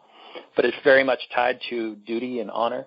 And for me, duty and honor is saying that you have positive obligations. And I don't believe in positive obligations, other than doing what you say you're going to do, like contracts, but which you can still back out of them. It's voluntary, of course. But it's an interesting kind of cultural thing, and I'm not sure how much government perpetuated that versus how much like organically that came up. I want to say it's probably started politically, where it's a huge shame to fail. But that's another thing, another argument for anarchism, because they're very much motivated by not shaming, not bringing shame upon the family, or shame upon your name, or shame upon the people that know you, or shame upon yourself. Well, that's another reason to not murder and rape and whatever, not steal and stuff. You don't want to bring shame upon you or your family or your others, because your actions reflect on theirs. It's another social norm that brings about peace and stability. And it's another reason why we wouldn't be in the back of a pickup truck with a machine gun. Yeah, well said. That was a good amount of stuff that covered a lot of things, and I'm not sure exactly where to pick up. But wherever you want. He is a captain. It's Captain Glover, played by Sam Worthington, where he does tell him that the men are inspired by his efforts for bringing down 75 injured men all by himself, rappelling them down a 400-foot cliff face, which I got to ask, why were the Japanese not cutting that rope bridge down? No shit. Like every day. Like every day. Every time as soon as you got the Americans to retreat, you go up and you cut down that damn rope ladder. Absolutely. Why wouldn't you? That's the stupidest thing. It seems to be a movie thing where, well, we only have one of these rope ladders, so let's not show them cutting it up or something. I don't know. Yeah, because, I mean, it would have been like they went up the ridge, you repel them, you cut the thing down, and they don't come back. Yeah, I mean, how else are you going to, I mean, imagine the work going into putting that up there. You have to have like two guys climb up freehand, you know, like normal mountain climber style, and then set up like a pulley system, and then like have a bunch of guys down at the bottom, pulley rope pull the ladder up, and all that takes time, and you're exposed to enemy fire. So all you got to have is like 5 Japanese guys at the edge of the cliff just like shooting people as they climb up. I mean, it would take very, very little effort to defend that ridge line as opposed to waiting until they all get up and then defending. It didn't make a whole lot of sense. Yeah, so that was weird. But, you know, there is, well, the other point to that whole thing with the captain talking to him was that it was Doss's Sabbath day that they were going to go and do this assault, and his argument is, well, the enemy's not going to wait until we're ready for them. You know, so they're not going to respect your religious day. I think that was one of the things they said back at the base, like, oh, well, right. they just won't attack on Saturday or whatever. We'll just ask the Japanese not to attack on Saturday. I'm sure they'll be fine with that. Right. So, I mean, and they make a big deal out of that. And of course, I mean, that is a big issue with this character, with this person in real life, that the religious aspect was there.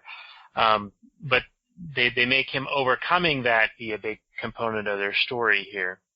But another thing I wanted to bring up was that when Doss was saving these guys, you know, you could hear them in the distance calling for help. Meanwhile, the Japanese, they were shown as being this totally evil people going out and finishing off injured people, injured Americans.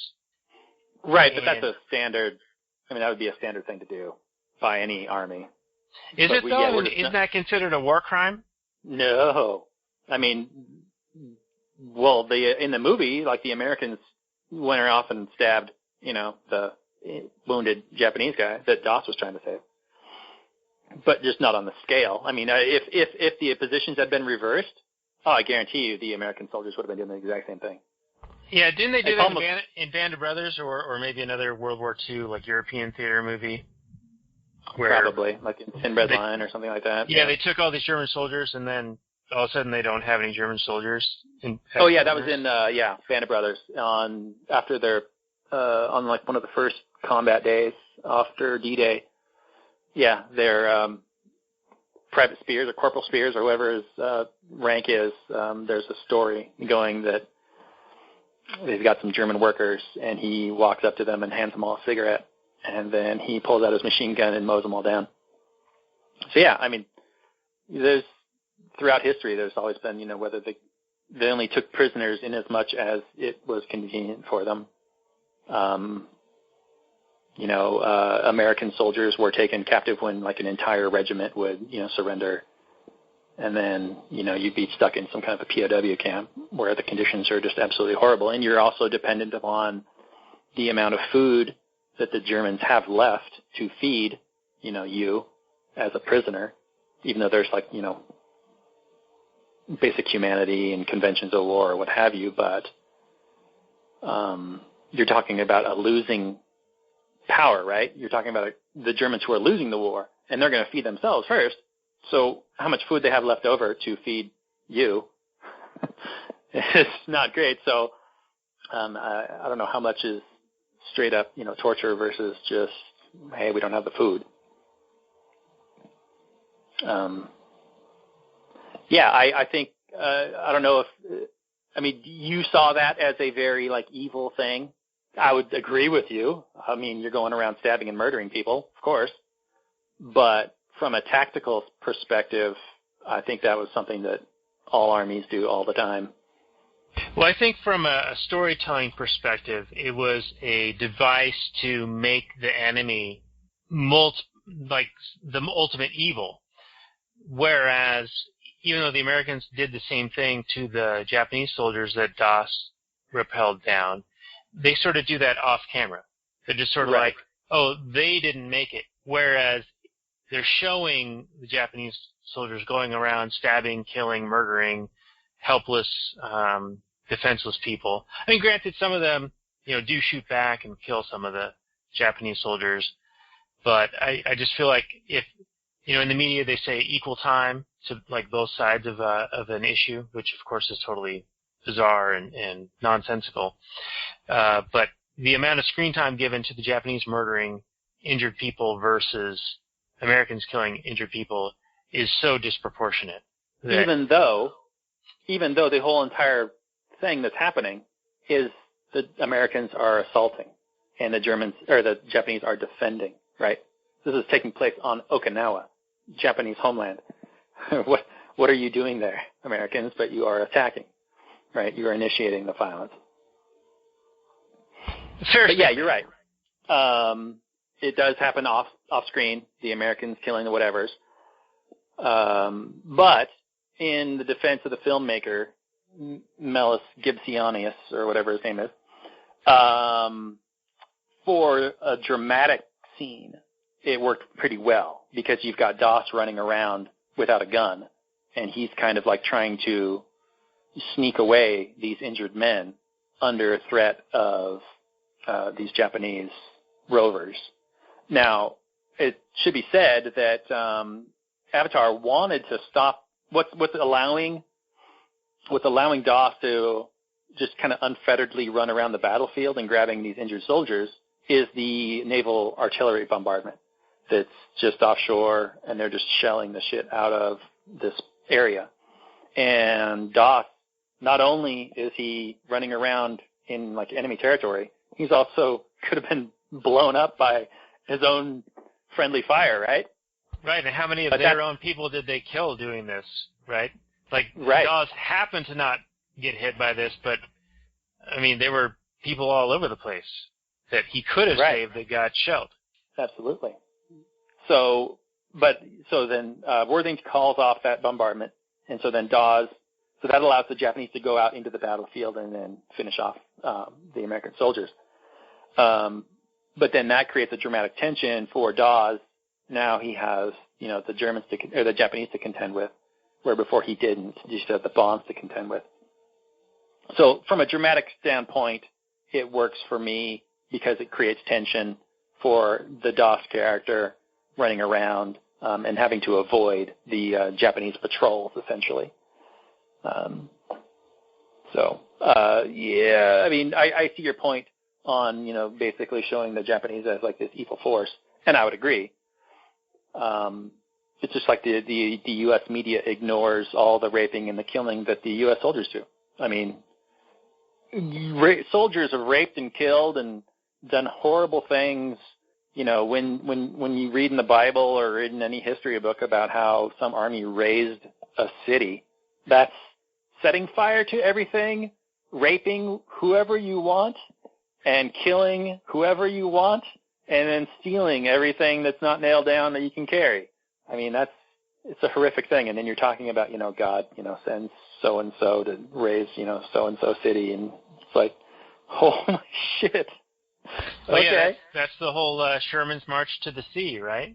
I mean, that right there tells you that it wasn't about slavery. That was about total destruction of entire cities and towns and families and people. And, Yeah, they call it after the war was Reconstruction, right? Because that's literally what they had to do was build, because everything was burned to the ground and destroyed and murdered. Right. I mean, the South was defending their very lives, and Lincoln used slavery as a tool, but it wasn't the reason that he went to war. And we talk about this in our episode on Lincoln, where we had a discussion with Rex Gazer, who's the Air Force medic, and we put a bunch of Thomas D. Lorenzo books and lectures in the show notes for that one. I think that was episode number 7, I want to say, 6 or 7, something like that. So if anyone wants to hear more about that, feel free to check that out. actualanarchy.com/6, I think. Nope, it is 7. actualanarchy.com/7, the number 7. Yeah, he's a monster. Lincoln, who claimed to be against slavery, really more of a unionist, and he actually used slavery to supposedly abolish slavery by enlisting and drafting all these people to force them to fight in this war. And absolutely, draft is slavery. It's not gone. Just because it's not necessarily the law right now, or not in place or in practice right now. Laws change at the whim of a politician, and politicians are crooks and liars and thieves. And so I'm sure the draft will be instituted again at some point in the future. And it's absolutely slavery. And I hope and people will point that out when it happens again. The next time a politician floats the idea of draft, that it's absolutely slavery. And this whole equality thing. This whole equality thing, like people now want to have women be able to be drafted, and we may have talked about this before, but there was some months ago an article saying that a libertarian perspective might be in support of this simply because if there was a draft and women were subjected to it, then there would be that many more people affected and thus resisting it versus just men being eligible to be drafted. Right. And so that's sort of a argument from a fact. It's certainly not a principled argument. It's more of a speculative, like, well, if that happened, then maybe this other thing might happen. But I think it has a certain interest of discussion, at least. Sure. Yeah. Like you said, it's something might maybe happen in the future. Not the most compelling argument, especially when you're talking about a violation of principle. But I'll take what I can get, I suppose. So there is one last thing I wanted to talk about on this movie that might be a discussion point, and then we can wrap this up. And that is towards the end of the battle, the Japanese feign surrender. So they got the white flag up, they're wearing tighty-whities, they come out of their cave, their hands are up, they draw in the American soldiers, and then throw grenades at them and try to kill as many as they can. Just from an ANCAP perspective, I mean, obviously the whole war is, of course, an abomination, but what do you think of this tactic of sort of showing one hand, like you're offering surrender, and then, of course, betraying that? Well, I think you're, like I've said many times, you're dealing with people who are willing to use violence against you, so you can't trust them when they say a thing either. It's like trusting a guy with a gun to your head. I'm sorry, but I have no reason to believe you're being honest with me. Yeah, this is back to the RW argument, right, where he says, well, you should try to reason with the guy with the gun to your head. Right. It's like, well, yeah, he's probably going to lie, too. You don't generally think of thieves and murderers and crooks as the most honest of people. So, I mean, the Japanese were very dedicated. I mean, I think at one point in the movie they talk about them as being animals because they don't care if they live or die. And they were very, that was very much exhibited by the Japanese in the war, right? Yeah, the shame was so powerful. Yeah, the kamikazes, or just the whole act of killing yourself or taking out as many with you as you possibly can. Just like, giving your life in, some glorious honor type situation. And the Americans did it too, just not to the same level. I mean, the whole act of going to war is a sacrificial act. I mean, you don't want to. You'd rather be doing something else. You'd rather be having sex with your girlfriend or, going fishing or hunting or hanging out, having good times, eating a sandwich. You don't want to be doing this. This is an absolute sacrifice. Unless you got duped into the whole thing and you think you're doing the right thing. Right. So, yeah, somewhere I'm sure we're very gung-ho, and that's where the term, I guess, comes from. But yeah, not to derail you. No, yeah, you're right. Some were very much wanted to be there because they were duped, I believe. But they believed that they had good reasons to be there. But in general, for the most, especially for those that are drafted, chances are you don't want to be there.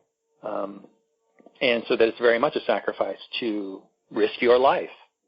And that's all, all you have, all you can give, the most valuable thing.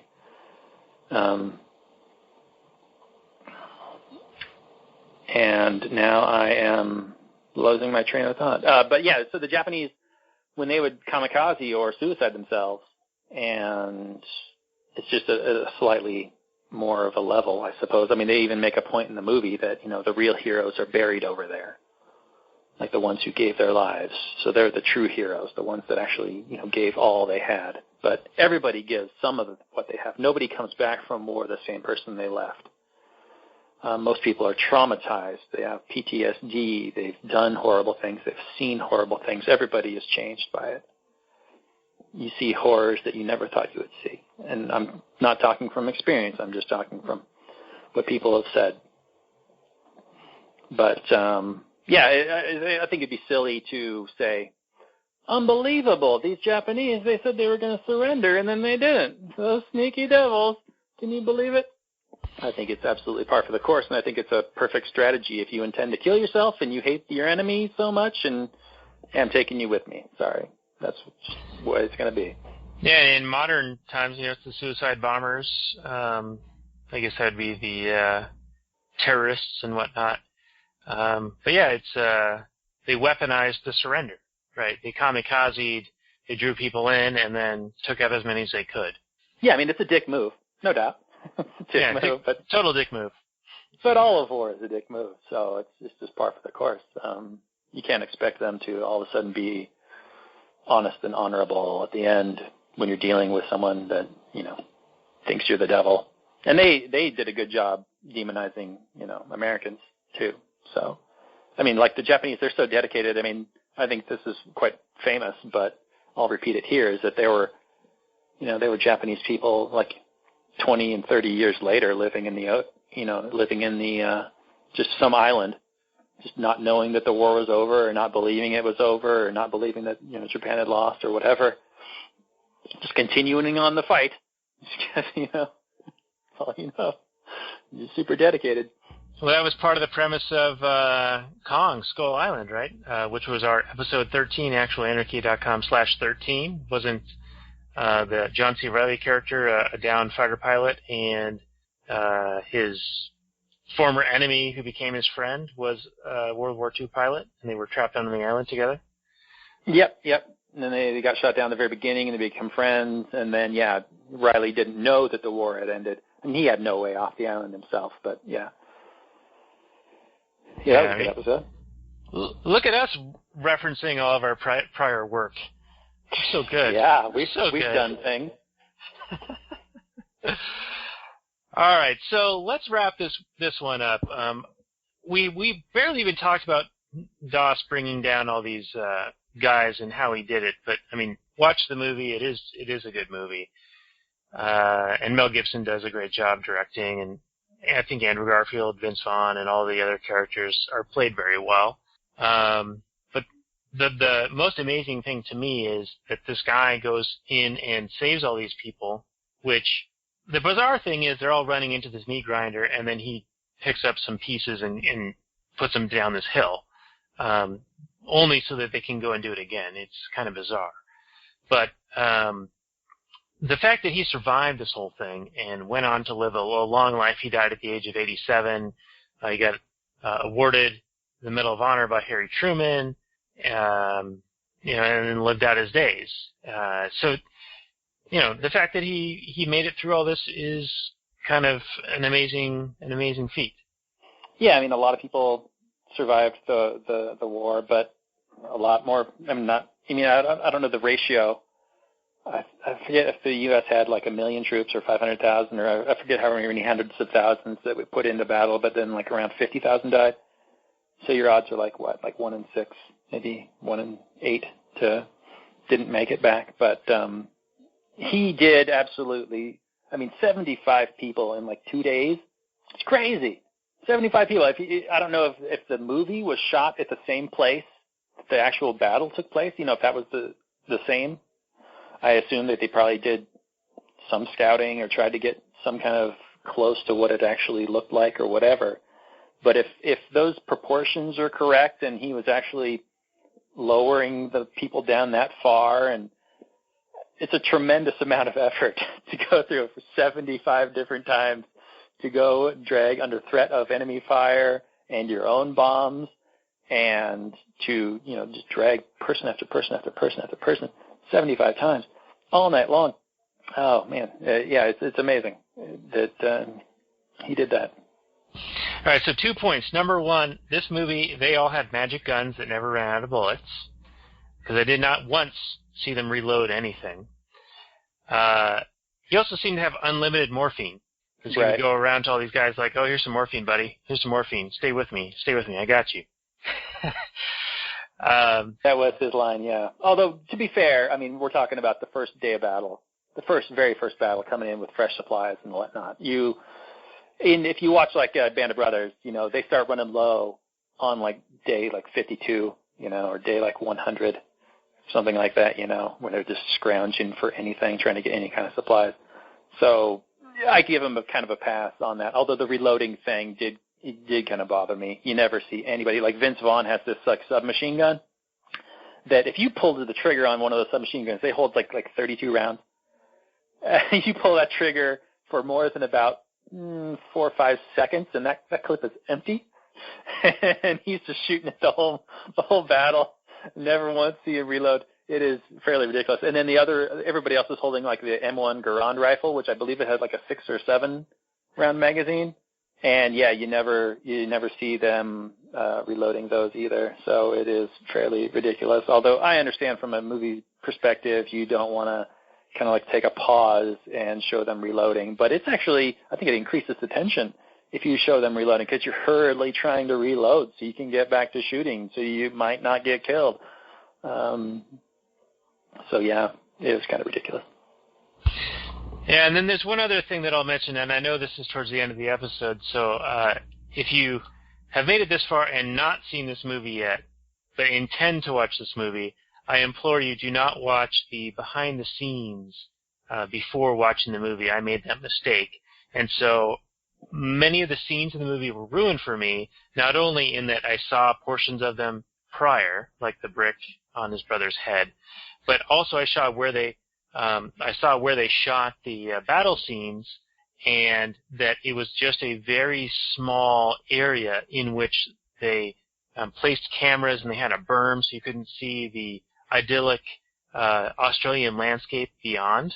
So I think that had I seen the movie first and then watched the behind the scenes, I would have felt that the battle was a larger space. But because I knew it was a confined, like roughly a football field size. Oh, really? Wow. They did a good job making it seem larger. Right, but because I knew it was smaller, I saw it as smaller, and it kind of ruined it for me. Yeah, you should not have done that. Yeah, because there's always this berm, like in the near horizon, and that was the end of the entire field.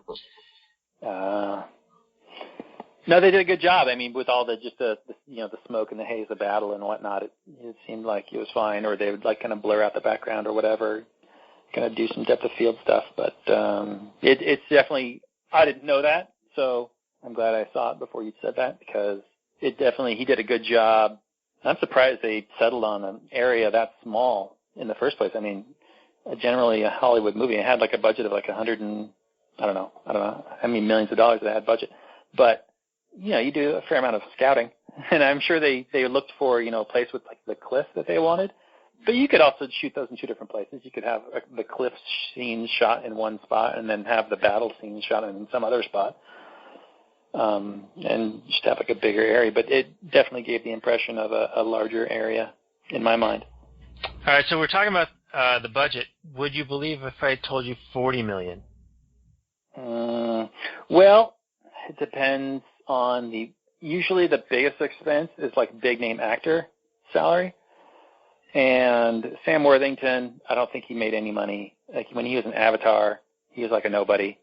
So I don't think he got a whole lot of money, even though that movie made $1 billion. And I don't think he's done a whole lot since. So his fee is probably in the single digit millions, probably like in the 5 million range, I'm guessing. Garfield's a bigger star, maybe in the 10 million range. And then Vince Vaughn, who knows how much he did it for, probably a couple million. And all the other actors, they're probably getting scale or slightly more. And Hugo. So, yeah, Hugo's a big name. He probably commands a couple mil easy. So, yeah, I'm going to say probably more than $40 million. I'm going to say more than 40, because you got the actors. I mean, the actors alone are taking up at least 20 And then you got all the production crew, you got all the special effects. Yeah. No, I'm telling you, it was 40. Oh, really? Yeah. In the behind the scenes, they say they asked for 80 and they only got 40. And so they had to scrimp and save and be very, very selective in where they shot scenes. They wanted to go to Lynchburg, Virginia, and shoot at the actual hospital and the movie theater there, but they actually had to find locations within Australia.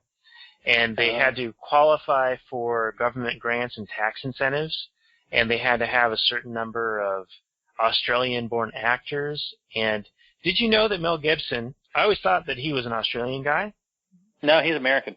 Yeah, but he spent enough he's time born in New Australia. Zealand, I think. Yeah, right. He grew up in Australia, right? He spent, I think it was probably 8 or 9 or 10 or something up into his early 20s. Right, and so I always thought of him as Australian, but apparently he was there enough to get them to qualify for this tax break, which, and many of the actors were, of course, Australian, like Hugo and I think Worthington and the female lead, Teresa Palmer, and a bunch of the other, extras and ancillary characters. Sure, yeah. But yeah, so they did all of this under a very small budget relative to what they anticipated needing, and so they had to make a lot of decisions to. I think they did a good job with the amount of money they had. I think that it made them be employ a lot of ingenuity. Absolutely. No, absolutely. That's what happens, as I said before, talking about El Mariachi and those kind of movies, Desperado, where you have a tiny little budget. You have to get creative and come up with solutions that you might not otherwise have to make. So you can do a lot with a little, and that's cool. Really interesting. He definitely stretched that budget. The movie made like $147 million at the box office or something, 150-ish. So it definitely made money. So good job. Yeah, so why don't we do some final closing thoughts on this? This is coming out the day before Memorial Day. It's a war movie. We thought that it would be pretty controversial because a lot of our opinions are not exactly supportive of military. I don't believe that my freedoms are bestowed upon me by government or by the military protecting me from some arch nemesis boogeyman who has my freedoms over in the Middle East or in Japan or somewhere else where we have 150 countries where a military base with the U.S. is in them. So not to sidetrack too much, but what are your final thoughts on this movie? Yeah, you see those bumper stickers that are like, if you don't speak German, think of it, or something like that. And you're absolutely right. Not only did Hitler not intend to ever invade the United States or whatever, but it's a lot of glorification of the troops. Is one, you got to glorify the actions of the troops because the troops are the murderers, the killers. Yeah, the war is the health of the state. That's Randolph Bourne, right? That's his big quote. And you got to treat those people as heroes, the ones that sacrifice themselves for these horrific politicians and whatnot, because we're the cognitive dissonance, or else because the reality of it's far too horrible to imagine. So you have a lot of, I think, troop worship and that sort of thing, because you want to have something to believe in. You can't believe in the reality of the situation, and you also have probably some loved ones who are maybe in the military or fought in the wars. I know I did, but and so maybe you want to honor their memory. You don't want to disrespect them and think that they fought for nothing and they threw their lives away and murdered other people for no reason and only contributed to the horror and pain and misery in the world. You not only want to be the hero in your own story, you also want to be associated with heroes and believe that other people and people that are around you and you love are good. So it perpetuates this cycle of violence, though, and it's just really hard. It's just really, especially, I don't know if it's what it's like in other countries. Is there as much patriotic, like, flag waving and soldier worship as there is around here. It certainly seems like there's more of it here. I mean, the United States is also probably the most, it spends more on its military than the top other 10 combined or whatever it is. But I mean, we're just like a very warlike culture. But is it? I don't know. Are there other places in the world that it's not so like this, where they look upon the soldiers as doing things wrong? Because usually it's like, you know, as long as they're playing by the rules and murdering people as they're supposed to murder people, they're good soldiers. But when they go rogue and then they strangle, a baby, or they murder some woman they just raped or whatever, then they're bad, and then they get court-martialed, and then they go to jail because that's bad. But if you use murder on a battlefield, then it's all good and celebrated and whatever. I don't know. What are your thoughts, Dan? Do you think this is like, it's probably fairly universal, but there's got to be places in the world that aren't this bad. I just want to believe. Yeah, I don't know. It's hard to know without having the perspective of being in another place. Though I do see a lot of Canadian television just because of where I am, and there's a big, poppy thing related to, I think, Veterans Day or Armistice Day for Canadians. And I know, in traveling, like, even in other countries, you'll see the military get treated differently on the airplanes, things like that. But I don't really have a wide understanding of it, though I think it's probably very prevalent here. It seems as if almost every holiday is somehow equated to some form of military worship, as is almost any sporting event these days. Right. Absolutely. Yeah, that's a good point. The sporting event is, if you don't take your hat off and put your hand to your chest when the anthem is played, you're frowned upon. And well, you got the color guard, and you got the military flyovers, and you got the whole regalia. Yeah, absolutely. And I know that the NFL gets paid for that. It's part of the military budget. It's like the propaganda budget, probably. I don't know what they actually call it, but I know that the NFL takes money for that. And I think there was a bunch of people complaining and saying that the NFL shouldn't take money. Should just do it as a matter of patriotic pride to propagandize for the military and whatnot. But at least there's some sort of maybe kind of market mechanism in place a little bit. Like they can't just propagandize eternally, because eventually the money will run out or whatever. Like the budget for propaganda is only a certain size, so they can only do it so much. Yeah, and I also think there's a big involvement in movies and television as well, not just sporting events. If you think back to Top Gun, which might be a movie that we could do at some point, though I'm not sure what we could. Sequel's getting filmed.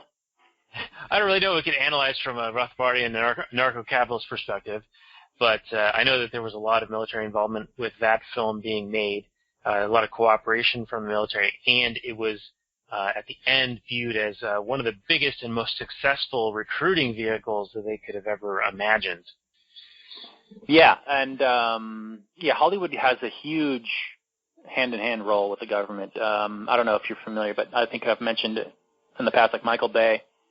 He does all the Transformers movies, and he did The Rock and a bunch of bombastic action movies. And for the longest time, he had full military support. We're in peacetime, whatever. You want to shoot something on an aircraft carrier or whatever, go ahead. And so he would always throw those things in the movies. Hey, I've got these airplanes and ships, and I can show them. And hey, it's just taxpayer dollars. Who cares, right? I mean, who cares? It only costs $30,000 in fuel to have one aircraft carrier sailing around every day. Every day. I don't know the exact numbers, but it's something ridiculous, how many gallons those things use. So it's the number one polluter is government if you're an environmentalist. So hello. But yeah, and that's not even counting the stewardship they have over lands that they claim dominion over. I mean, we're talking about just the military creating garbage and fuel and being burned and other refuse. Mm-hmm. Yeah, so there's very much a lot of collaboration between the government and Hollywood, and even if there isn't, that's the beauty of like indoctrinating a population. They'll propagandize for you for free. So even if the CIA or whoever didn't, encourage this movie to be made or facilitate it or whatever, you'll get people just think this is a great story or have good feelings about World War II or, U.S. involvement in war or whatever. These kind of things get made. And like I said, like I mentioned or talked about a little bit in the Lion King review, which we'll probably talk about at some point when the sequel comes around, or the remake. Propaganda is probably best when you don't recognize it, because when you when you see it's obvious, like some commercial for the Marines or whatever, and how these valiant soldiers, you see like some medieval knight, and he's like fighting a dragon, and then he morphs into like a modern day Marine, and he's like serving his country and whatnot, and like, you're going to be a hero. And it's obvious propaganda, but when it's more hidden, when it's coming from, some random person writes a book and tells a story about a thing, and it just so happens to perfectly fall in lockstep with the government propaganda machine. It's one of the fringe benefits of indoctrinating a society. Right, and it's also one of the things that once you come to our way of thinking, and it's like the scales drop from your eyes and you see things in a very different light. And so if you want to get more of that, do follow us, check out actualanarchy.com and readrothbard.com. Also click on the Tom Woods Liberty Classroom link. There's all sorts of information and history and economics that you didn't learn in school. It's very counter to what you may think is true that just doesn't happen to be true. Isn't that a Yogi Berra quote or a that's a Mark Twain. It's not what you know for sure to be true, or it's not what you don't know that gets you in trouble. It's what you know for sure that just isn't true. I butchered it, but that's what it is. It's not what you don't know that gets you in trouble. It's what you know for sure that just ain't so that gets you in trouble. Right, exactly. So if you do want to get another perspective on things that we would argue is more accurate and true, then check out our website, actualanarchy.com, or the Tom Woods Liberty Classroom. We got a link for that on the right-hand side. We also got Amazon links. If you want to support the work that we do, you can check us out at patreon.com/readrothbard, and you can support us there. A bunch of ways you can support what we're doing. Check us out on YouTube and Facebook and all those other areas. I feel like we can just kind of wind this show down. We've sort of said what we need to say at this point. What do you think? Yeah, that sounds good, man. Thanks for listening, everybody. Like us, share us, review us, follow us on Twitter. Check us out. Every day you live free, makes a more free world. You don't have to topple the dictator, just walk away. You don't have to support the troops, is supposedly what everybody says. I support the troops. You really don't have to support the murderers.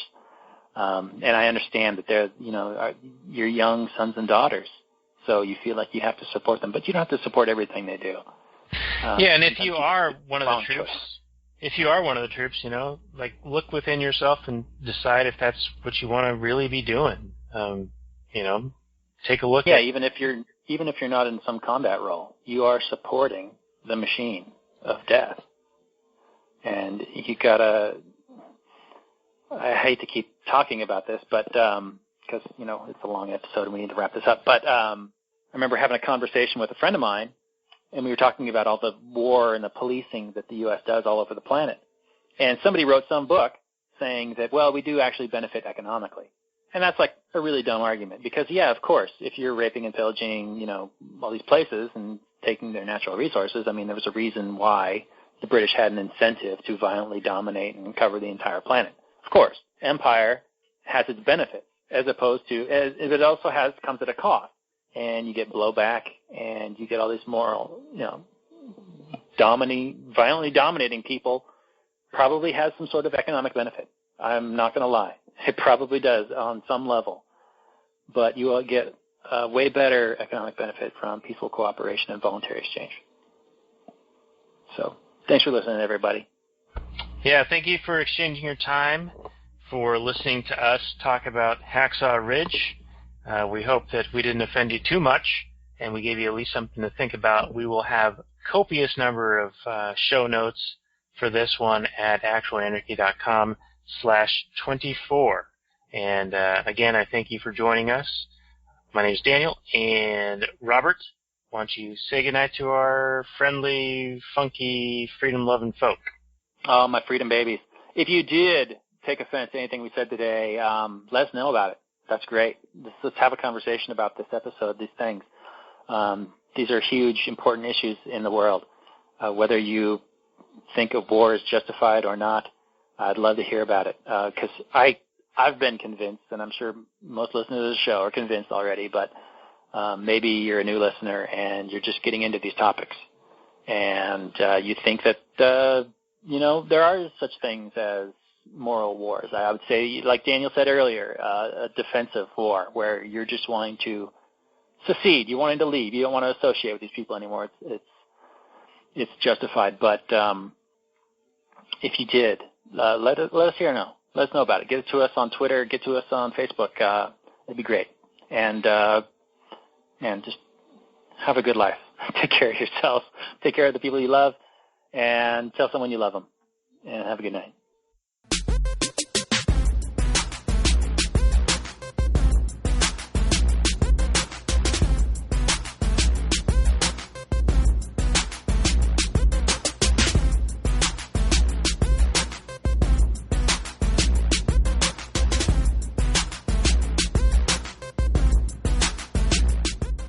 The Chipmunks. CHIPMUNK. We're the Chipmunks. Guaranteed to brighten your day. Do do do do do do do do do do do.